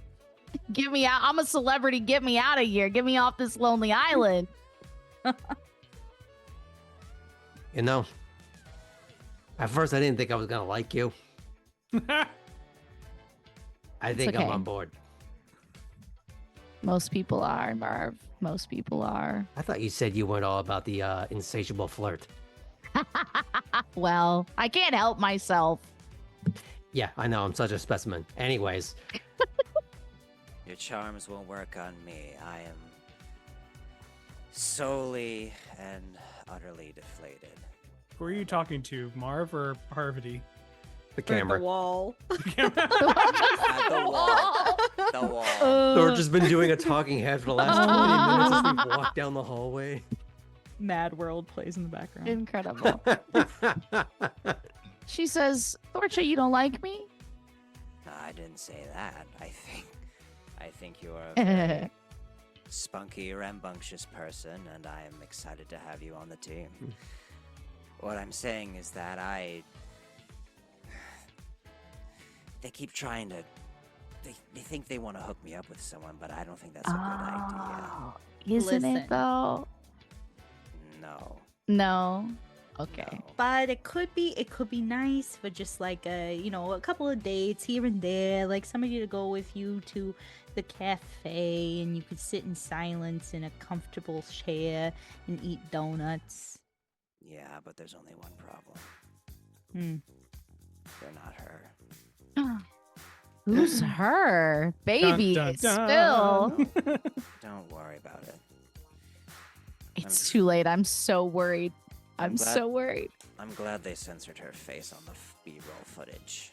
At least that was considerate. I see. She maybe doesn't want to be found either way. But hey, you know where she lives now. You can go and, apologize. Yeah, I think that ship has sailed. Ooh. We'll see. I mean, we have a ship. We can sail. Apparently, we're going to be piloting a chopper. I don't know how to do that. But she She- did. Parvati, Oh, you're go ahead. aware that the chopper is definitely like a prop chopper. Yeah. That A like propper. once they get inside, it's going to be like a green Yeah. screen. Yeah, don't. I flying wouldn't you worry about away. that. I wouldn't worry about it. Now, If it does fly on its own, that's a problem. yeah, they'll get you down there. It's not really about that. It's really just about hitting your mark. You know. Loose Um, mark. But whose mark is it anyway? I don't know. No, it's no, like they'll tell you where to go, where to stand. You know, like when I was younger watching the show, I thought it was like all real and they lived out there on the island. But we're about to Yeah. shoot the last episode and I'm in a hoodie and I look great. So I'm gonna go Yeah. to hair and makeup after this. They're gonna mess me up a little bit and then we'll all pretend you've never met me, right? Right. So, Yeah. I got an idea. Okay, all right. A way that they could spend the same amount of money for extra realism and grit. Make it real. Doesn't have to be a chopper. We Well- got our own rig. So You mean the Nova Rush? Can they go get our ship from? Well, we can go get it. From Wouldn't where? it not be a little bit convenient to just swoop in, all graceful like somebody does their out. platoon tribute, I and will then we take off, and then oops, we're off doing our own thing. As a game master, I will just politely remind you that it is at least a 2-day walk back to the packed port. Yeah, I was just gonna Said say we had that. to walk. There's limos. Oh my there's god. there's space limos. You know I what? I We've mean, the shoot's established in a that is few real. hours. Just quickly take a quick limo over. Yeah, no, that's fine. We can give the Nova a rest and let her cool her engines a bit. Yeah, when we're done, we can circle back. The other thing is, there are these very litigious elements to these contracts, and we have to, like, they could come back and reclaim us because of their investment in the show if you just like ran away with us. So really, all I need from you guys is to, I mean, if you're willing to help, make sure that whatever nonsense they're going to do to try and manipulate things, that we move around it. You can create distractions. Honestly, if you were to, I would just say, don't bring up the fan thing. Just set us up for as many like romantically tense moments as we can have to keep them focused on us, and maybe figure out a way to where, like, by the end of this, like, there's no more Starvivor. I don't know, but like I cannot keep doing this show. I can't be like Thorch's age and be like, let me make this fire. Like, I just can't do it. I can't do it. I'm tired. You could have just stopped at "You don't want to be my age." Sorry. None taken. She didn't even say no offense, just none taken. No. Oh, I love it. It's okay. It does. You do need to get on set very soon. So I will. I should have been in makeup 5 hours ago. Yeah. I will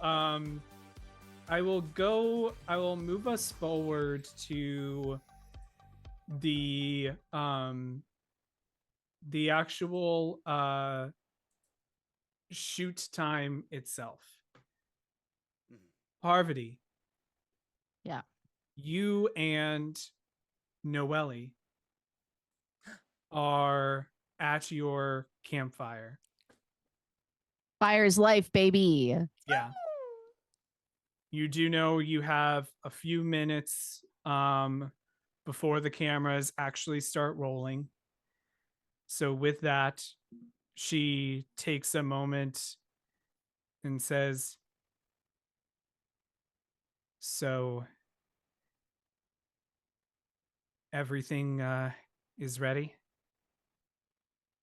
She like takes her hand and she says,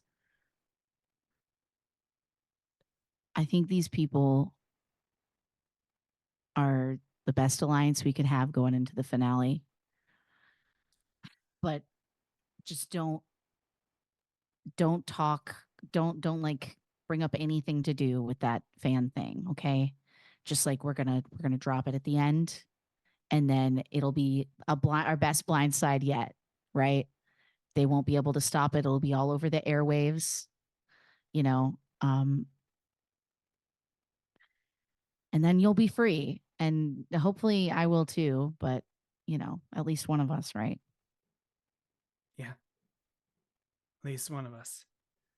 And at that point, Parvati, you almost feel the weight of a box in your pocket that has a ring inside.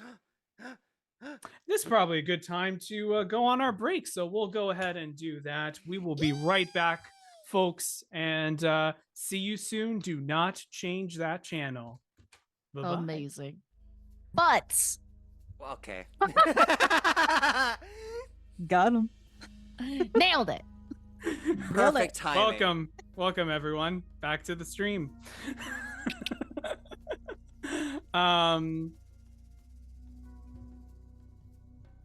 Will you join us now on the Starvivor finale? Our star-crossed lovers, Parvati and Noelle, have all but lost hope that they will find someone to rescue them on this island, this lonely island. Let us join them now as they gather around their small and fading campfire. Fire noises. She is sitting there with Noelle by the fire, sort of like huddled there. She puts her arm around her. Wait, I don't know what Noelle looks like. This is a person that you know, but I have no idea who this person is. GM, help me. Noelle is in a kind of tech suit. She is in a Librian, pink skin, elongated skull. Okay. She has these kind of like high-tech sunglasses that she usually wears, but when she takes them off, she has like very piercing blue eyes. That is kind of the thing that really gets the charm of pretty much everyone around. But she is someone who she is someone who is able to also charm her way through a round, and also perform the finishing blow when necessary. Okay. And I think there's a little bit of like, that's why you two were able to connect. This is in the game of Starvivor. This is what we call allying yourself with a shield, because one of you is always going to be a big threat. So you don't want to walk around with people who are less threatening than you. Yeah. Anyways, let's move on. Let's not wax poetic about Survivor. I mean Starvivor. The veil is so thin. I got the campfire fully set. Thank you so much. Thank you for the establishing shot. We don't need it the whole time. Thank you though. So, she sort of has her arm around her and she says, "Who would have thunk when we voted off all those people? They wouldn't actually have had a jury this season. It's a big twist." That is certainly a big twist. It just feels like no matter what we do, this island always finds ways to reveal more secrets. Well, it certainly has a way of bringing us together. And she looks at you and reaches her hand out for you to grab if you would like. Yeah, she takes her hand and she brings it to her mouth and she just plants a gentle kiss on her knuckles and she says, "But I can't help but feel that another twist is coming, you know?" Cut to talking head. Yeah, Marv, Sal, and Thorja, you are like hidden in the trees, which is where your mark was for that, and you're in the trees, and you hear in your ear, "Cue the Deadbeats! Cue the Deadbeats!" Oh, snapping of twigs, the rummaging of foliage, and just all of a sudden, and Marv falls out of a tree. she finds her mark and tries to remember where the camera is so that she can cheat to the camera. Roll me a perception check. Okay, cool. There you are. Haha. All right, girl, let's go. Happy Pride. Perception check. That's a 15.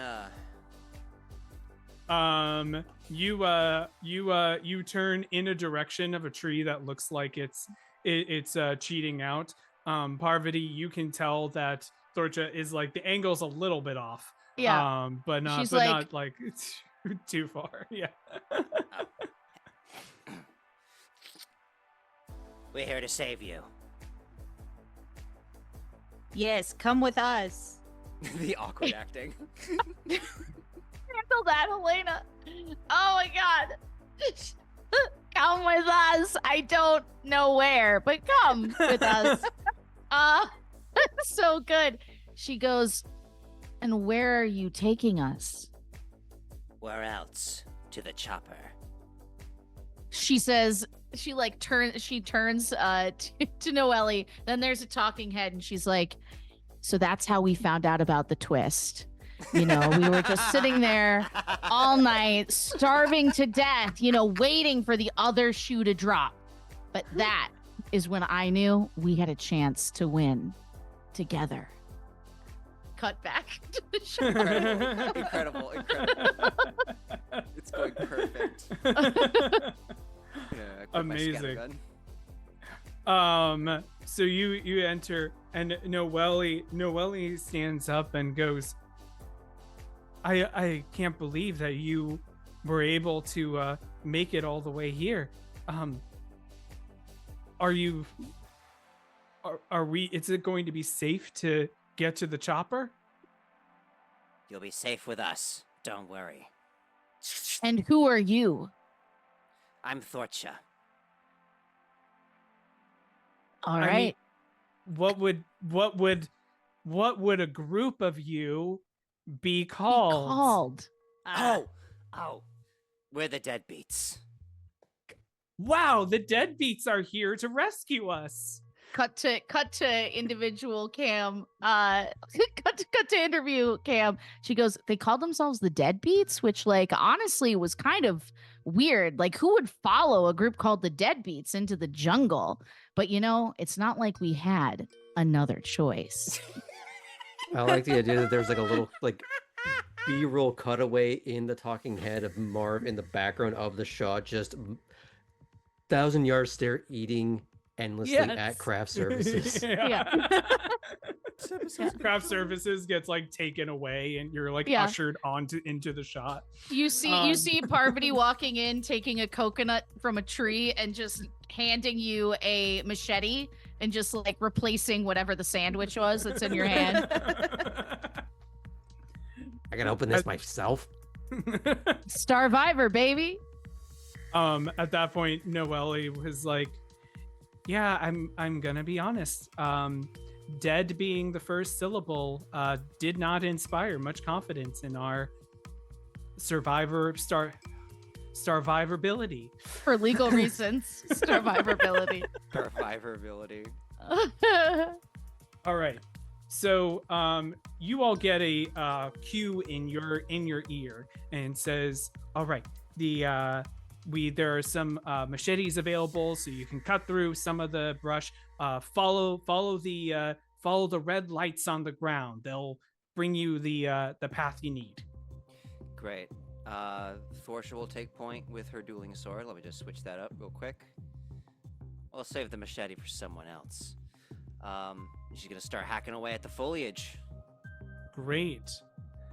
So you start hacking away. At this point, the sounds of the jungle really ramp up with the insect sounds and the various alien wildlife. In fact, anyone who wants to can roll me a nature check.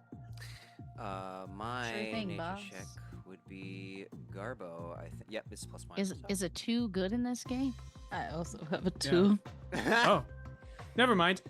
They're just various sounds of various creatures that you're not aware of. Eventually, though, you do hear a low growl, and you see 1 foot and then another foot as a enormous wolf creature of some kind seems to be sniffing and stalking the area.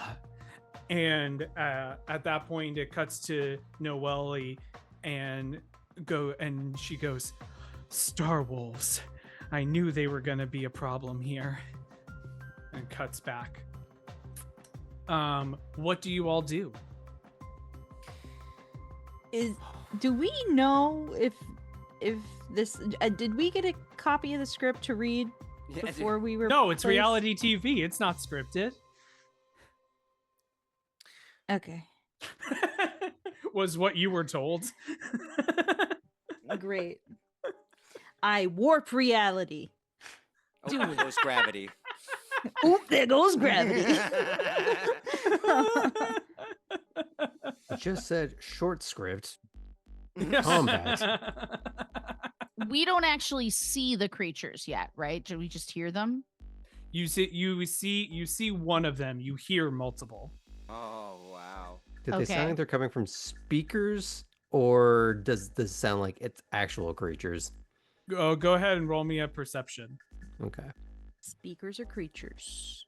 Like, is this someone's like Halloween soundtrack that they're playing on the PA system, or not great? 13.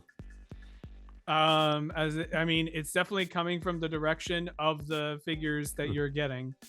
If they are coming from speakers, it sounds convincing enough. Can I whip out the frisbee further away from us, and as we are pacing along, it will actually at this level move at my same rate, so it can basically be a roving Great. turret. Amazing.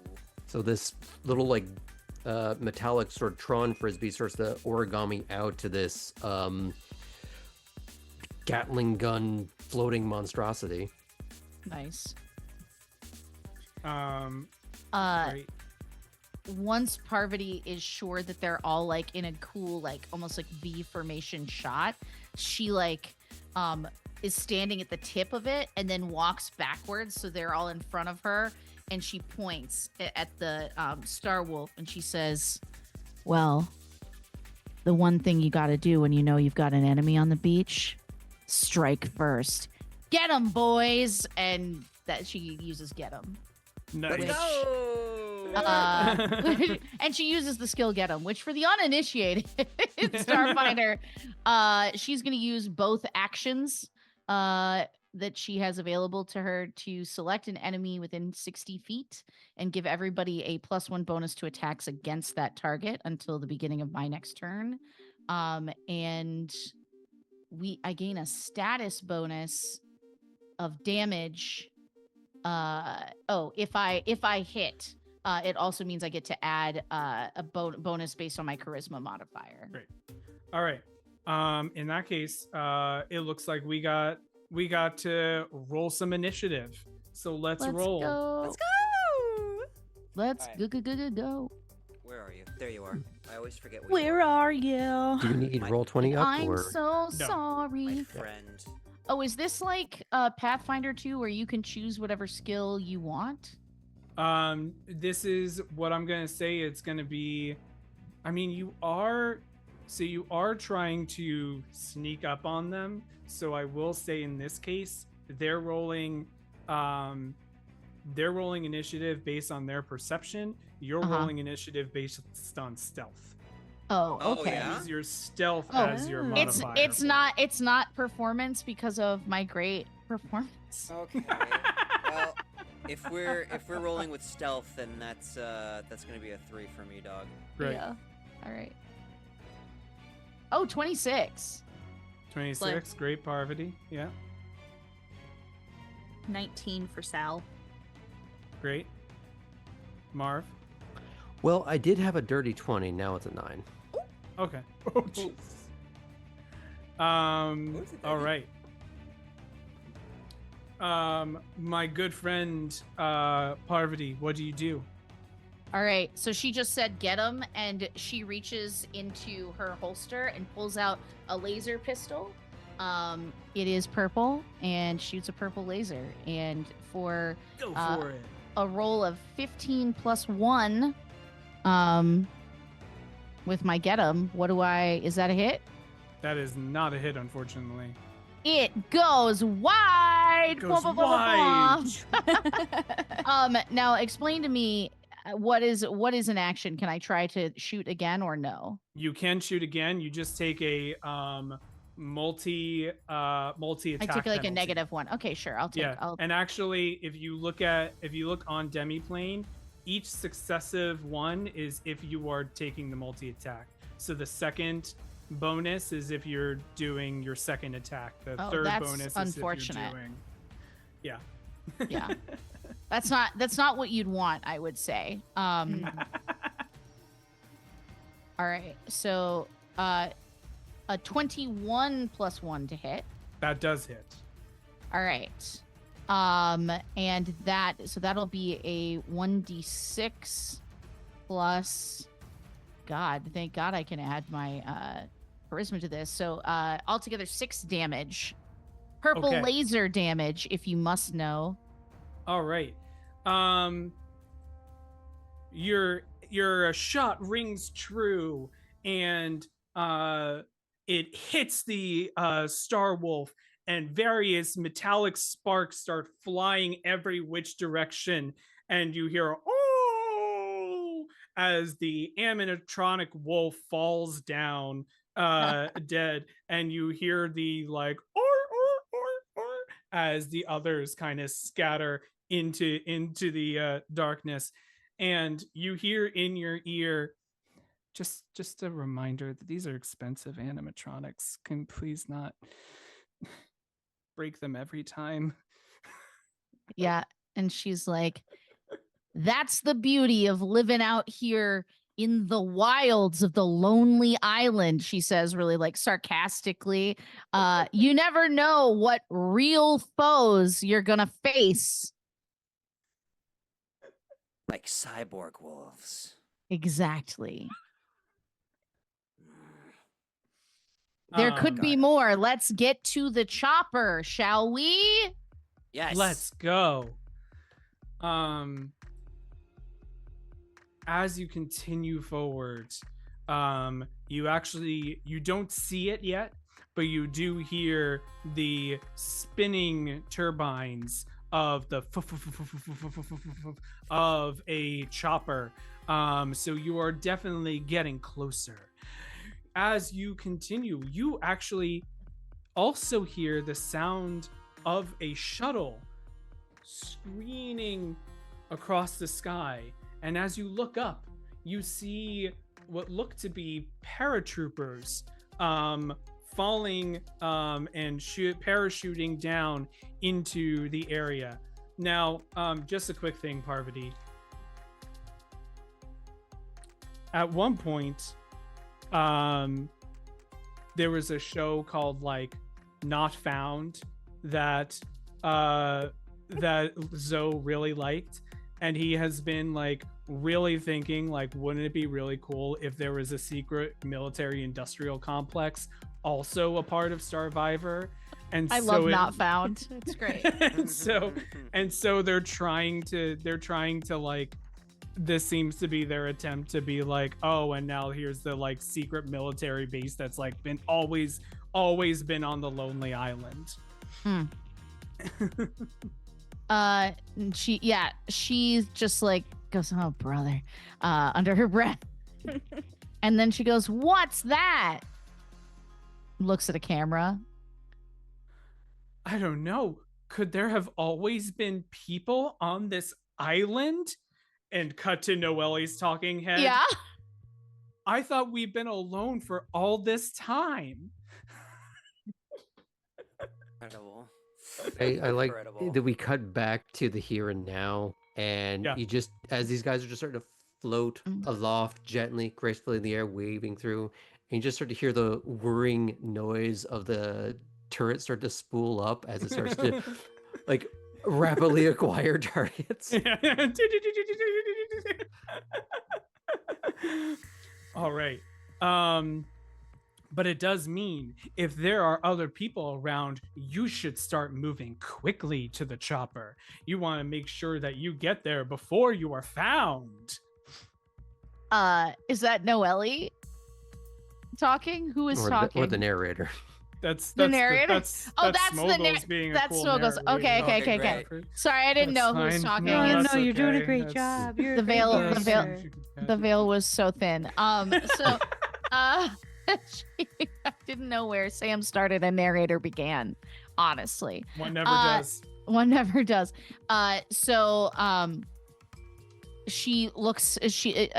Parvati looks across the Deadbeats and she says, "All right, Deadbeats, are we winning this game or are you losers?" Winning, please. I'm tired Great. of being the loser. It's time That's to be a right. winner for once. Baby, I love what you're saying. I'm picking it down. We are the Deadbeats Alliance. Let's go. Every good alliance has a name. Run. I'm saying run. I'm saying Running. Marv started running 20 minutes ago. He's just old and slow. Yeah. We You catch up with to Old, Marv. slow, and short. You start passing him. yeah. Even This- Noelle, who's jogging, because she's like, I can't break a sweat for the final shot. Yeah. So- I will say that like Parvati like is one of those runners that looks like a horse. Like nothing phases her. Like Wow. God. That's why it's called role playing, guys. What a fantasy. I'm a hot runner and no Escapism. one can stop me. I'm a hot runner. I'm not an ugly crier. What a time to be alive. So, as I'm understanding it, she's insatiable flirt and literally hot to trot. Okay, I just wanted to be Yes, sure. Perfect. correct, There correct. it is. You're a point. All right. Yeah. All the as you're going through the clearing, there is an area that is, you know, fit for a helicopter to land, and a grassy plain for you to make a sprint. However, almost to the side of you, you see a few of those soldiers run out, and they spot you and point at you and aim their lasers. And one of them like goes pow pow pow, and you see the like laser shots go like over your head, and then you hear, ow, fuck, and you turn and you see Noelle on the ground with her holding her leg. Oh no. She goes, those fuckers, what the shit, man? And you see there, she's like, cut this bullshit. They keep coming, they Oh. keep shooting, and you slowly get to a realization that this might be live ammunition, Okay. and you're all gonna need to roll for initiative. Let's go. Good. All right. Again? Can I say perception this time? And because of the aforementioned rapidly acquiring all targets thing Yeah, on the yeah. turret. Thank you. Yeah, roll for perception. Okay. 18. 18. Let's go. 21. 12. 12. Okay, sorry. I'm gonna need people to read that again in a little bit. Sorry. Sure. No worries. I got you. And I'll change it every time.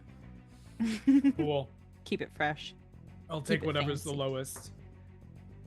Oh, yeah. It's time to initiative. Oh, yeah. Start the dancing. All right. more It roll. is. Marv, what was yours? That's a really great question, and I would love to help you out with that. As a 21. 21. Parvati. 18.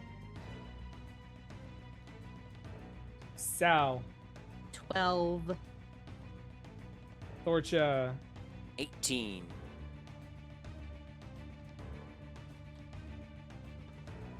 Man, the rhythm of this combat music is really. Marv, it is your turn. You see about 7 soldiers heading your way. They are well in range of your turret. They are also definitely aiming blasters at you. You do not see them all, but your turret is detecting more rushing in from the jungle. There are too many dots to count how many actually, though. I do start calling them out to the others in various directions. Because the turret can move and she is down at the moment, I'm going to have it move to cover her. So we'll... Noelle? Yeah, it'll provide cover. So that's one action.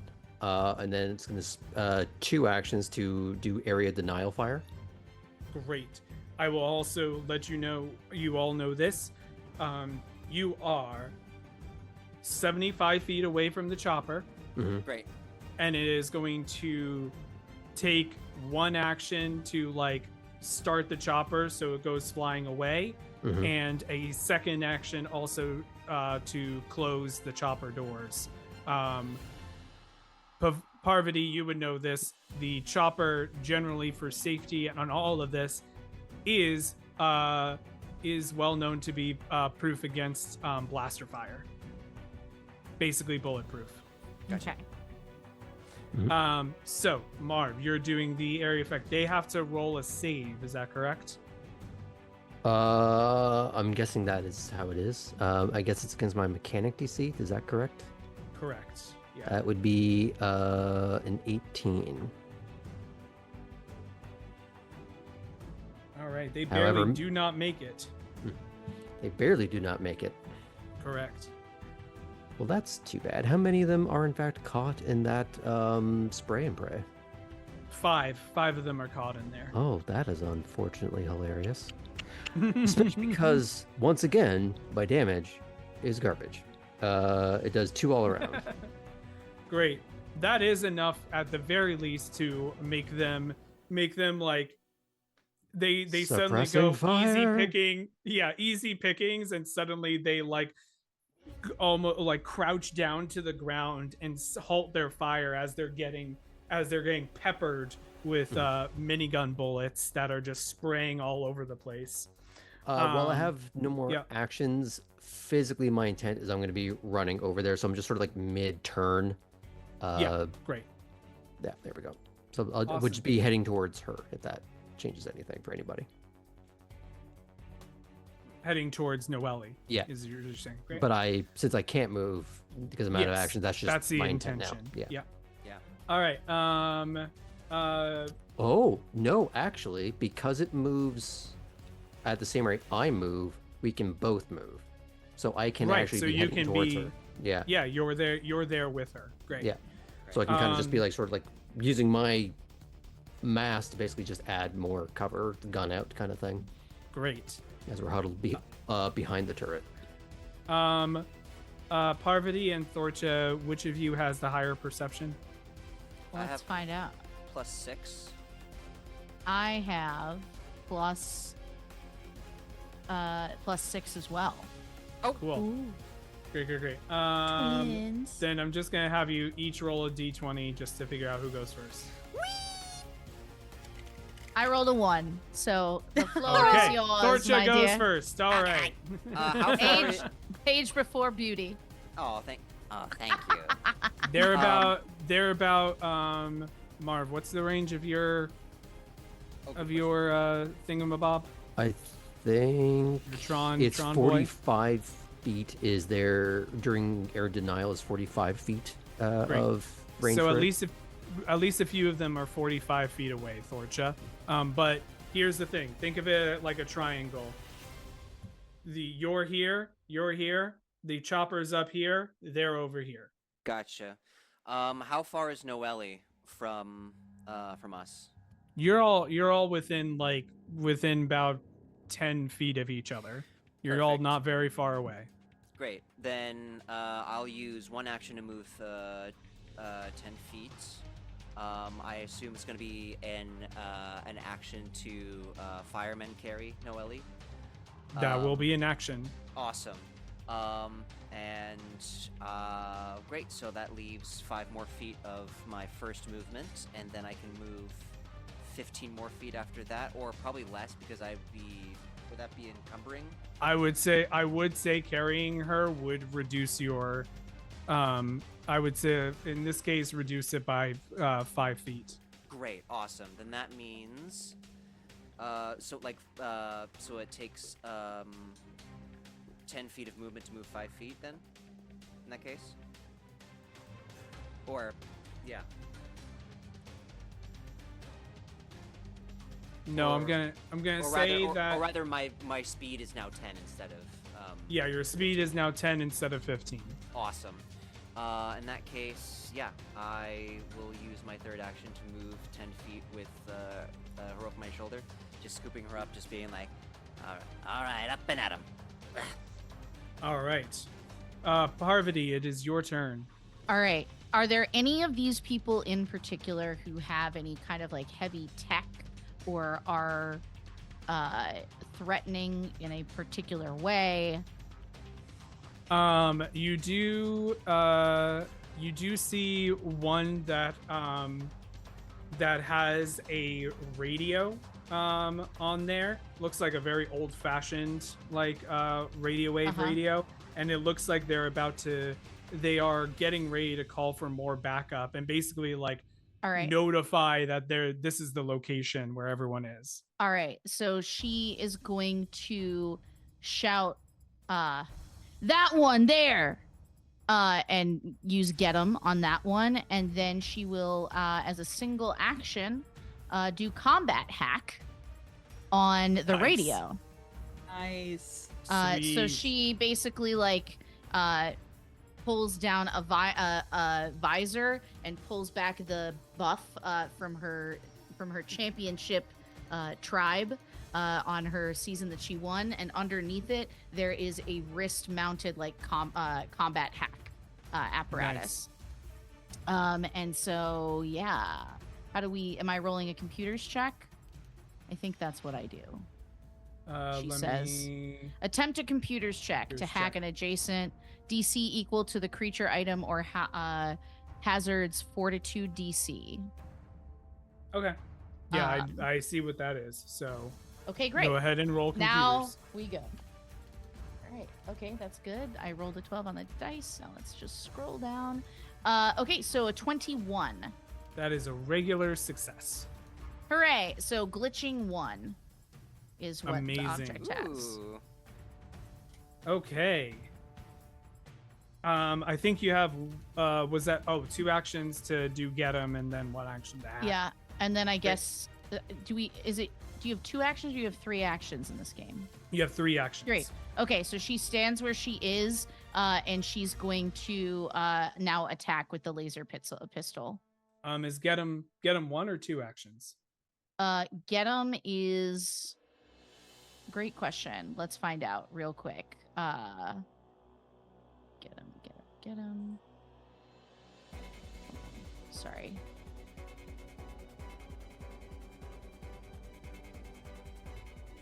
I feel that it is. My feelings don't really matter, but I feel like it's one action. I feel. Yeah, it says 1 you action single sounds right. out. Yeah, it just says. Yeah, it's 1 action because there's a version for if you use 2, and I can't do that this time because I've done the other things that I've So done. you're on your 3rd action.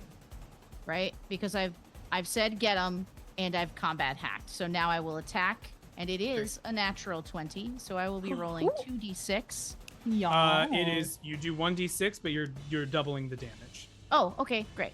Yeah.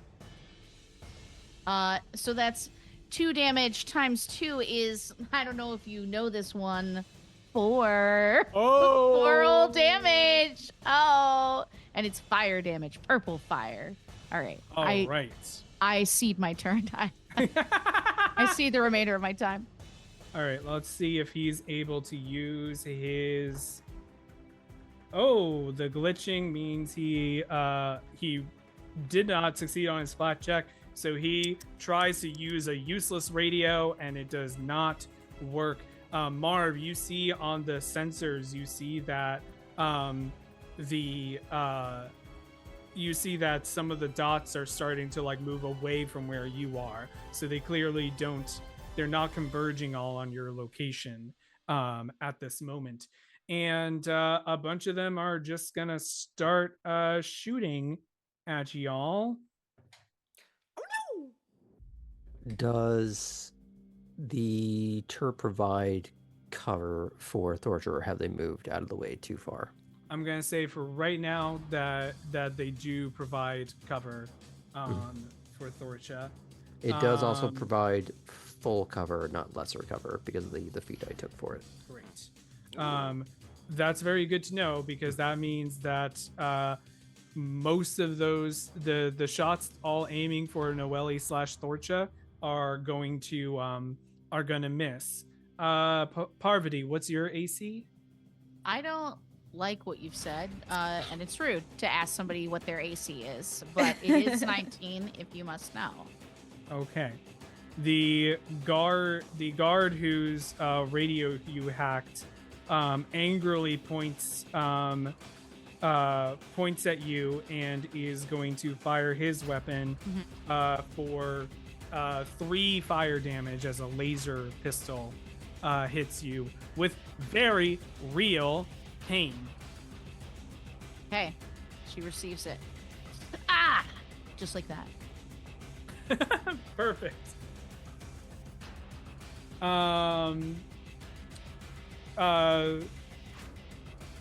Thorcha.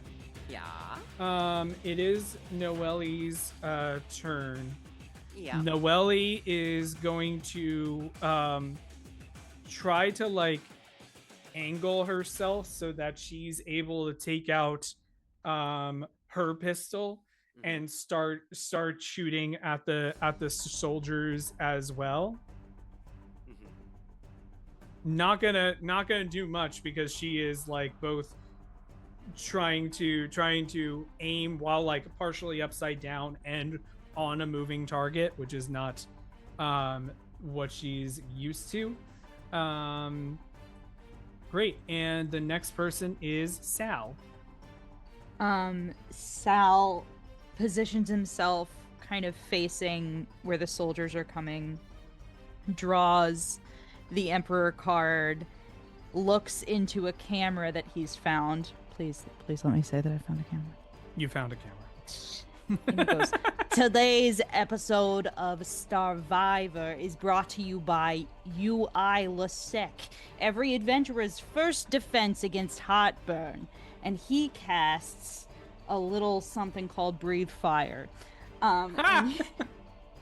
And he's going to aim his 15-foot cone towards the approaching soldiers. Yeah. Which hopefully includes the... Not that I need to roll for this, but it includes our radioer. And that is an 18 reflex DC. You will need to, if you are going to do that, you're going to need to move closer to the soldiers. It's a 15-foot cone. That's fine. Which is totally fine. Great. I will do so. So you move closer, you do that. DC 18 reflex. Mm-hmm. All right. Let's see how reflexive these soldiers are. What happens if they regularly fail? It was a basic reflex save, so they take so the they damage. take full damage. Great. So I will roll damage. And that is each takes 7 fire damage. Cool. The radio guy who had been shot and hacked and also privy to some bullet fire damage does go up in flame. The other guys are still kicking, but they definitely recognize that they are in more of a fight than they expected. All right, we are back to the top of the round with Marv. I guess what I'm going to do is I'm going to have the turret match pace with Thorcha. Got it. To serve as further cover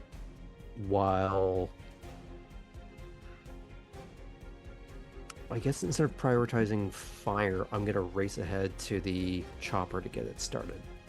Great. What's your move speed? 25. Great. So you can use 2 actions to get 50 feet in that direction. Okay. All right. I could use all up, 3 technically, couldn't I? Do you have to use an action to get the? Because it moves when I move. Great. Yeah, you can use all 3, and you're at the chopper. Okay. I don't want to get too far ahead of them because they're still not racing all in that direction yet, right? I mean, it looks like everyone's like basically Okay. fighting them off. Okay.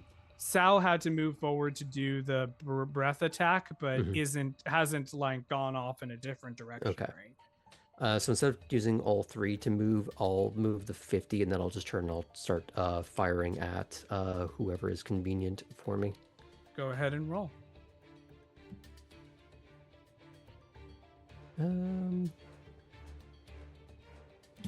With the laser pistol, that is a 24.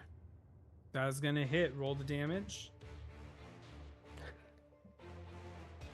That's 2 fire damage. I don't think All I've right. rolled more than 2 damage in combat this entire game. You need to stop using the prop weapons. You ain't really good with them, but I need to be in melee, and I just need to just like chest bump them, and that'll end it. yeah, there you go. Yeah. I believe it is Thorch's turn. Great.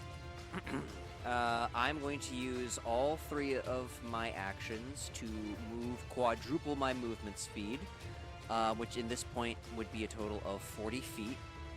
Not great, not terrible. Great. It is actually a little bit comical because I forget that of all people, Thorcha does have the lowest movement speed of anyone. I have because the of all lowest. the armor.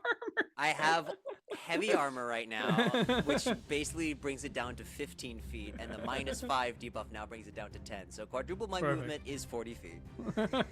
It's just But gonna be couldn't like, ask for a better guard, as you also have the disc, the turret also moving with you. Yeah, pretty good. On that. I just imagine Thorcha just being like, high knees, girl, high knees. All right. It is now Parvati's turn. All right. Parvati is going to keep her and her friend's sight set on the one that had the why can't I say the radio? The radio guy's up in flames. Oh, he's in flames. Yeah, Okay. yeah. Is there another person that looks like they're about to take an action that would be detrimental to us? You definitely you did all like 3 of the remaining guys basically have their rifles aimed at Sal, the cat who just set them all on fire. Okay. So, she's going to do. Oh wait, I have a thing. For this. Hold on. Change of plans. She's gonna do a digital diversion. And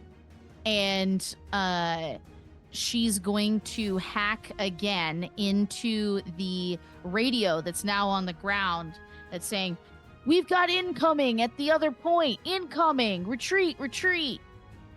And she is going to roll a performance. Oh wait, no, it says I can use computers instead of deception to try and create this. The computers is the one doing the deceiving. Yep. Yeah, go ahead and roll. Ooh, that's a natural 20 plus 9, baby. 29. That is critical. That is a critical success. They well, we'll find out next turn what they do. Right. I'll shoot one of them too, just for good measure. Okay. Get 'em. So, yeah. Roll the hit. I will. Here I go. Here I go again on my own. Oh, that can't be good. I think 17 with get 'em. All right. That is not gonna hit, right. unfortunately. I cede the floor. Great. One of the soldiers like hears that radio and sees that it's a little mix, you know? It's a mix of they see the terrible encounter they're currently in and also hear that their other friends are in trouble, and they decide to cut their losses here and start making their way to the other point. Apparently other point was convincing enough that they made. They got the point, you might say. Yeah. Heyo. Exactly. Heyo. See, Marv gets it. Thanks. With that, you do have some time. It looks like everyone kind of runs in that direction, so you have time to get to the chopper itself without anyone else causing any more problems. And Noelle is, what is her status presently? So thankfully, it looks like it was a scrape. But you know, certainly when you were expecting just like fake gunfire, it was more of a shock than anything else. Yeah. She is definitely injured, but she also you get the look from her of just like keep going. Wrap it up. Yeah. Yeah. Keep do the thing. So you all get in the chopper. The chopper activates. You see the scenery around you start to change. Walls start to move around, and you are now in the air with the cameras. For any of you who has been in a helicopter, you know people in real life. You people in real life. Yeah. When you see a show about someone who lives in a rundown New York apartment, and you go, that is way more space than a rundown New York apartment would have. Yep. Now imagine someone who's ever been in a helicopter of that size and go, why would you have so much space in this helicopter to actually perform? That's the magic of cinema. Anyway, you have a lot of room to maneuver in this helicopter that's moving. Hey, to be fair, around. Maybe it's a space Chinook. Okay, it's plenty of room. There you go. There's those up and down stage aspects of the cargo section of a Chinook. Okay. Incredible. All right. So with that, Noelle turns to you, the Deadbeats, and says, "Oh, thank you. I wasn't sure if I was gonna make it out of there, but you were able to save me." And then turns to Parvati, and you were able to save us. Yeah. And Parvati sees this moment, and she drops to her knees beside her friend. She like gathers her hands in hers, and she says, Noelle,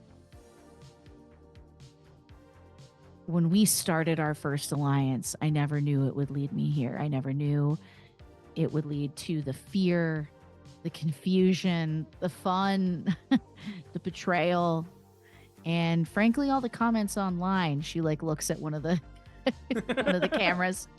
As it says that, it says tweet at hashtag Starvivor. Yeah. And then it changes to the talking head, and Parvati says, I've known her a long time, and I know what she would want more than anything in the world. And she cuts back to her, and she says, we're off the island and we're back to real life, and there's no one else in the world that I would want to spend my real life with. more than you. Will you marry me?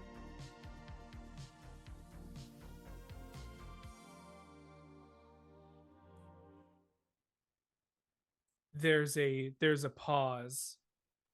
There's the careful zoom ins on every face that is watching the proceedings, waiting for the reaction. And Noelle pauses and goes,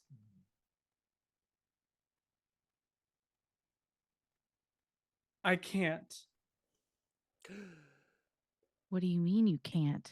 At that point, for people watching, the graphic of she said yes starts and goes, she said yes, and blah, blah, blah, and then immediately cuts away because that's not what happened.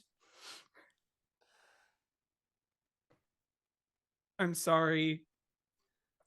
I'm sorry, Parvati. Parvati, you. The rumors are true. Are you kidding? I came There's out here. I played this game with you. Yes, that's all we do. We play games. We play games. I've been receiving a letter from Knox, and we've been writing. And the moment I'm off this island, I'm gonna go marry him.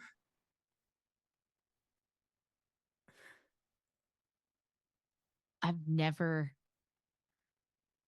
ever been blindsided before.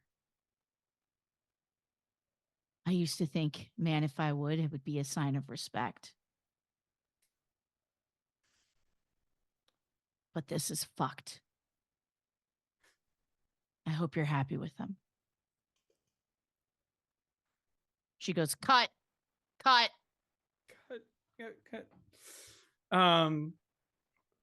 You see a flurry of production assistants come in to like bring it down the set, take you all away to the green room.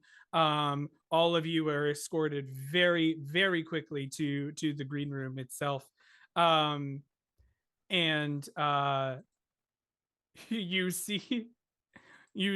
hear a lot of very furious talking, just like all over the place. You can't quite put it all together, but immediately once the green room closes, all 5 of you are in the room together. Wow. Should we get a medic? Are you okay, Noelle? And Parvati? Yeah, I'm good. Noelle, are you all right? Yeah. She's gonna, like, she's sort of like observing Noelle, and her whiskers twitch. I'm gonna sense motive, if that's okay. Yeah, go ahead. Because she doesn't quite understand why now that they're in private, because there are no cameras here, right? Mm-hmm. Yeah. Why she's upset. So let's see, an 18 plus, I guess it's a bonus for sense motive with 2. So let's do 26. You get the initial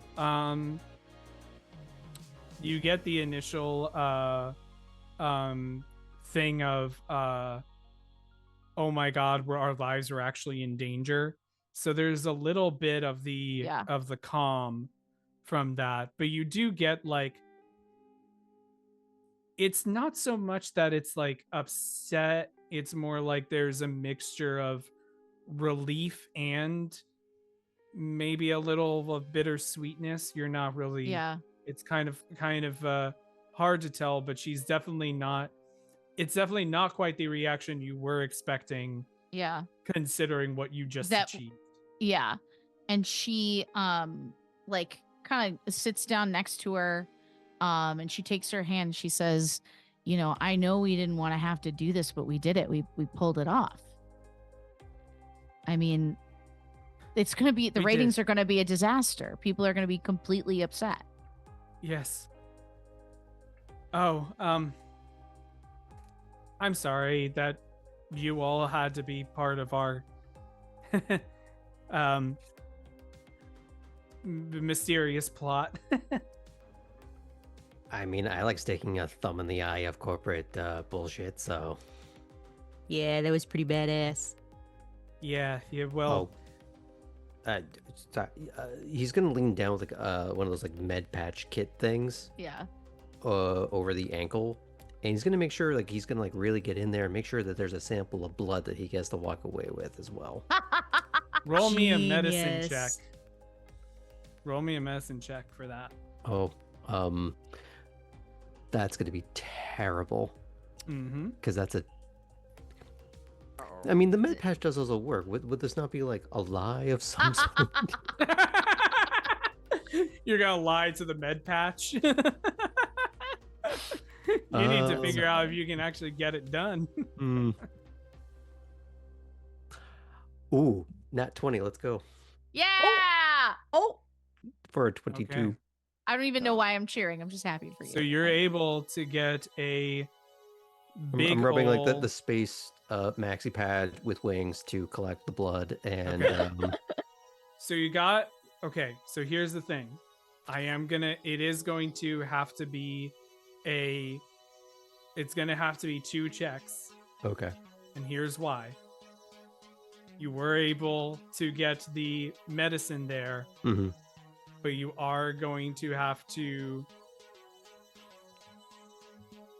try to pretend that you were not trying to get a blood sample from it. Oh. I mean, there's usually blood when you're treating a wound. I would think the fact that you are Holding storing a med chunky- patch instead of throwing it away. Yeah, that too. That's fair enough. What do I roll for this? I would say I really wish I had a hero point. I would say Now I it know has how you to feel on Wednesdays when you run out of willpower. Wow, rude. Full circle. I would say it has to be a stealth. Stealth. It's fine. Ooh, I have a 0 on that. Okay, this is gonna Don't be you worry. rad. Don't you worry. That would be a 9. Okay. You're about to put the patch like into your bag, and Noelle clocks it and just goes, "Oh, you don't need to do that. The trash bin's right over there." And that's where I'm gonna step in. Thorsha is going to use her limited telepathy to Marv and say, "Just pass it on over to me. I'll make sure it disappears." And Has I'm Thorsh going ever to... done this before, or is this like the I first feel time? like, Yeah. I feel like this is... Well, Is Marv like sundowning in space? Is that what's happening? I don't think Thorcha has individually used her limited telepathy for one person in this case, so this might be a little bit of a shock. All right, we'll save. No. And well, I'm going to activate the trait communalism, which will allow you to I'm one with the hive mind. to re-roll that skill check. Ooh. Okay. Thank you, level 3. Love level 3. Shout out to level 3. Okay, that's how it's level 3.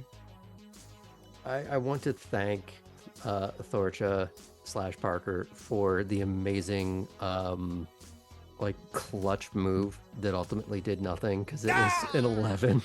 No. So you Like go. so I just sort of like lob it over to Thorcha. It falls on the floor, Yeah. and Noelle just goes, "I'll get it," and grabs it and places it in Yeah. the trash bin. Yeah. And just Do goes, I get anything from this? Like, what the Yeah, hell is roll a going perception. on? Okay, I'm gonna whisker it. Whisker. Whisker. Okay. 18. All right. I will. I mean, the stealth was. I would say the medicine. The medicine check was high enough and legitimate enough. The Yeah. stealth check was low enough. So it's a little bit of a mix. What I'm gonna say is that you definitely clocked that what they did was kind of Weird. weird, but also Fans these do are weird clearly things. not medical professionals. Yeah. So if Yeah. anything, it's just like these folks don't really know how to properly dispose of bandages. Okay. Yeah, she just kind of raises a brow for a second and it's like, whatever. And she says, I mean, the question is, I guess, what do we do now? Because when they come in here, they're going to be pretty upset. I guess so. Also, I know you all got paid, but I mean, I do have to thank you for what you did for us. So if there's anything I could do to assist you. You know, we may need your insight. Funnily enough, you fit the profile for somebody that could help us with a little puzzle we're solving. Love a puzzle. Yeah, that's so true. And I mean, this one is ancient. We'll talk about it in less controlled environments, maybe. Okay. Just because I you know. Okay. I guess a puzzle it is then. At that point, you hear 4 knocks on the door. Is there any way I could try and before we let them in, hack into one of the cameras to try and see who's outside? Yeah. You certainly can try if you would like. All right. 18 plus 9, so 27. Yes, you can fully hack them, and you see that it is Zoe on the outside. She goes, "It's showtime, Zoe time, folks."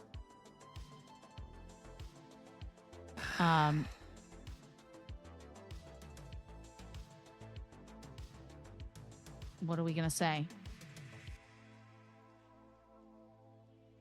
We did. Who's Tell him the truth that the rumors were true, and I am engaged? marrying a fan of mine. Okay. All right. Great. Sorry, I just punched my mic really hard. Okay. So she is going to approach the door and open it. Well, well, well. What a show that was. May I come in? She says, "Yeah, sure." And it's very clear she's like trying to adopt the like persona again of having just been rejected on live television. And she just like gets out of the way and like moves into a corner and shoves her hands in her pockets, but like her eyes are very clearly focused on what is happening in the room, but she's just like pretending to be upset. Oh, well, look at here, Noelle. Look at a heart you've broken. My goodness, I can't believe that you would do such a thing to this poor champion over here. And Noelle goes, "The heart wants what it wants. We've been riding each other for many seasons, and I finally made the decision." Oh. And it has nothing to do with the fact that your contract extension was contingent on you two being a couple.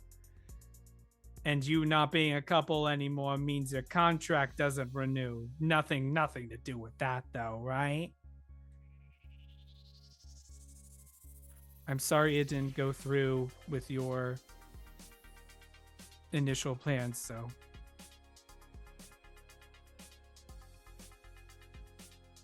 And Parvati sort of like sees her caught in this moment, and she goes, well, I mean, there's nothing you can do about it now. Like, this is the truth. Everybody knows it.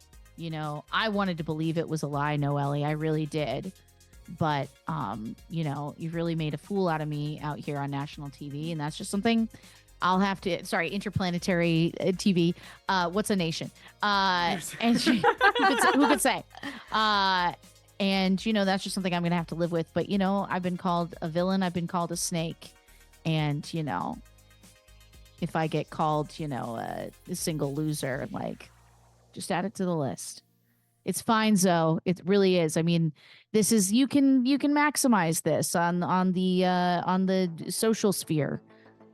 I mean, the infosphere is going to be crazy about this. They're going to like, what an upset, what a shock. Zoe I mean, closes the door to the green room, sits down.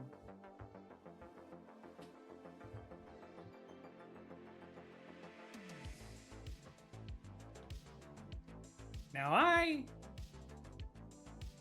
love drama. And I love stakes, and I love a good plot twist. And now that the finale is done, I think we're at a point where we should start being honest with each other.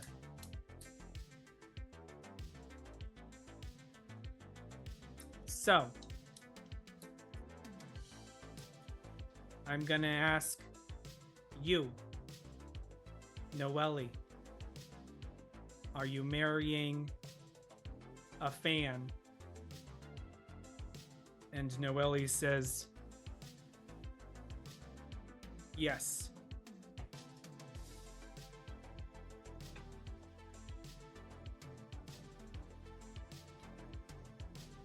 You, and he points at Parvati. Are you getting, are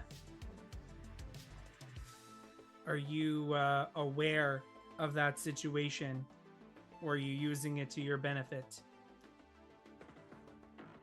I don't see how the woman I love marrying somebody else is of benefit to me, Zoe. It is what it is.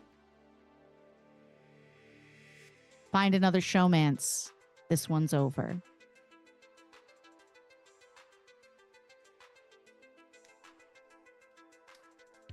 You three. Why is the corpse fleet after you? Here we go again. Why are they so obsessed with us, you know?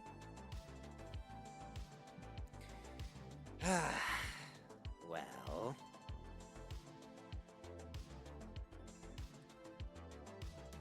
beats us. It's kind of confusing, to be honest, sir. It's confusing to me too. Because Did they talk to you? No. We haven't talked in a very long time. But what I know is that while you were here, I made sure to send some folks to scout out a shuttle. Found out that shuttle belongs to Mr. Eternal. Got to go chat with, sent some reps to chat with Mr. Eternal. Got a few answers about how you're looking for an Alibrian. What? We're big fans of Noelle. Oh no! I mean, it sounds. Start like listing you're off big IMDb entries freely It at this sounds point. like your friend fans of any Alibrian. So I want to know: are the corpse fleet after you, or are you with the corpse fleet? Oh, we are Who? definitely not with the corpse fleet. I don't need you to make any denials. I just want to know who you're working for and why you're after any Alibrian. Are you looking to make this a hostile work environment, Zoe? I don't think you We want are the heat. done. We are done playing games. No, we are done. We've played your games. We've done the finale, and now You have it's a bunch of guards come around and aim directly at you, Thorcha. I highly suggest you sit down. You're gonna have to kill me first. Maybe we talk a little bit. Sal, you stay out of this. Okay. Oh. I'm sorry that I'm here protecting Alibrians from not so hostile, from some hostile types who seem to be wandering the entire wastes to get to one. Do you think Yeah. that shuttle would have blown up if the corpse fleet wasn't trying to bombard us? Then who are Use you? your Why mind. are you? Then why are you here? I didn't think that was in the contract. Lordsha, they've got a bunch of guns pointed at you right now. It's I've not had really more about guns. what's in. Okay. I've had more guns pointed at me. You don't know who I am, Zoe, and that might have been your mistake. But I think we're done here. That's fine. If that's your decision, you can leave. You can leave, but you're not getting anywhere near any Alibrian as far as I can help it. I am protecting them. And you better be sure I'm not going to let you anywhere near any one of them again. Why are you protecting them?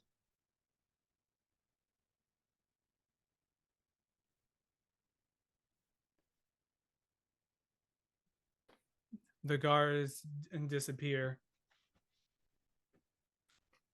You might notice some similarities between the Alibrians and myself Mm-hmm. and other Yoxians. Well, you may also know that some of my kind really enjoy undeath way more than living. Reason these folks are all here? Their blood has been used for various necromantic rituals by the bone sages, by the corpse fleet, by all manners of black market sellers. Sometimes their blood, sometimes some superstitious Eoxian cuts off a hand. It's by my rule here that they are able to stay safe. So I ask again, why do you want an Alibrian?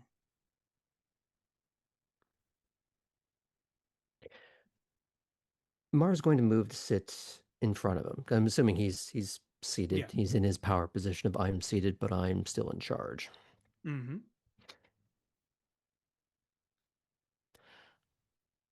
I'm sure you're aware of the whole adage of enemy of my enemy. Mm. We ain't here to hurt no Alibrian. We ain't here to hurt any of you.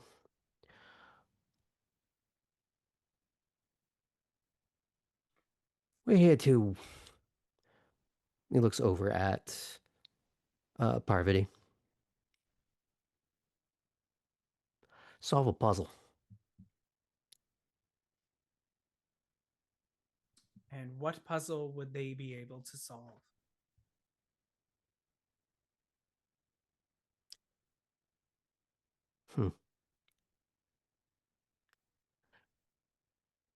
The key to unlocking the future often lies in the past.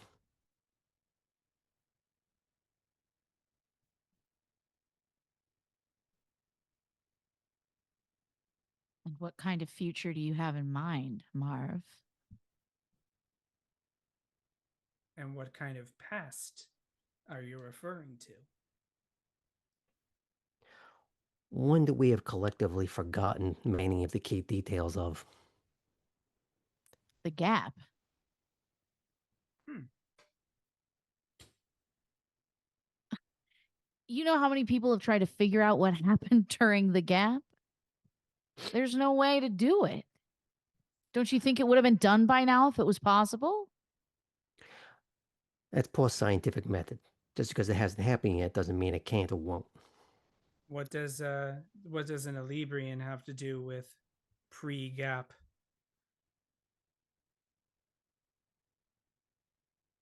I am going to look over at Sal and Thorcha for any nod of approval or disapproval.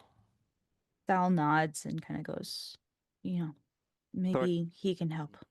Thorcha's going to use her limited telepathy on Marv again, being like, "It's your call."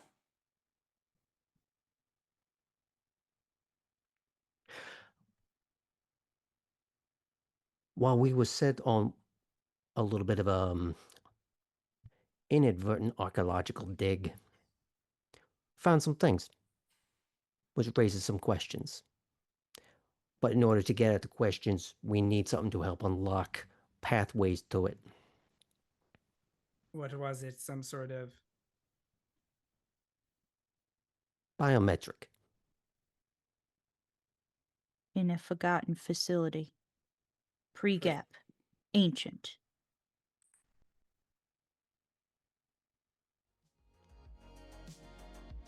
where was this? Diaspora. Huh. Secret lab between two meteors. They chronicled something. Something that's been lost to time. Attack from Eox to Iovo.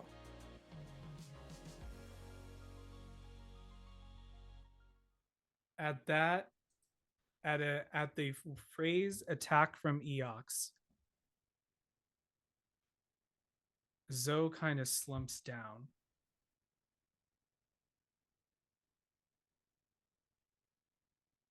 The death whale. What of it?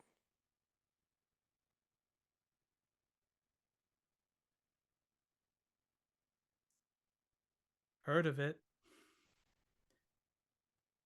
I invented it.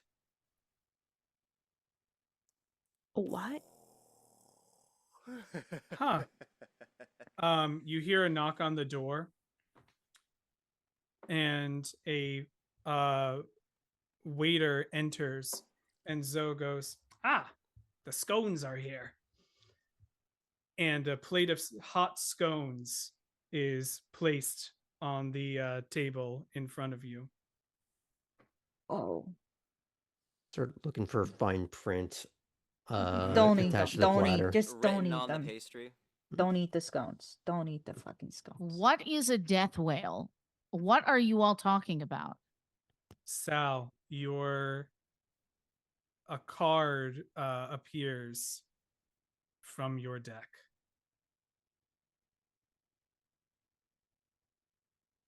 Huh. Oof. The Hanged Man. I don't know why it's here this time.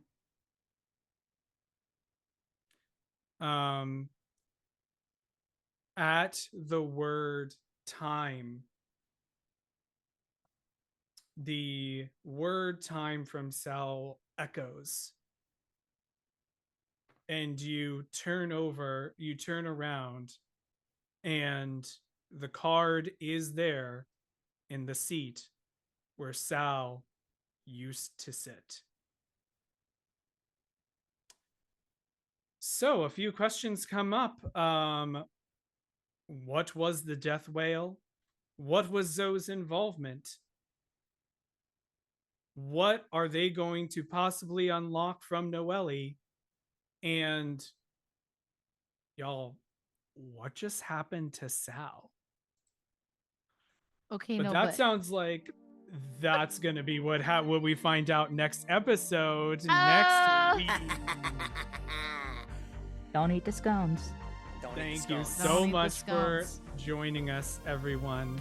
We'll be back with more Vampire the Masquerade this coming Wednesday and more Smoggle Screams on Saturday.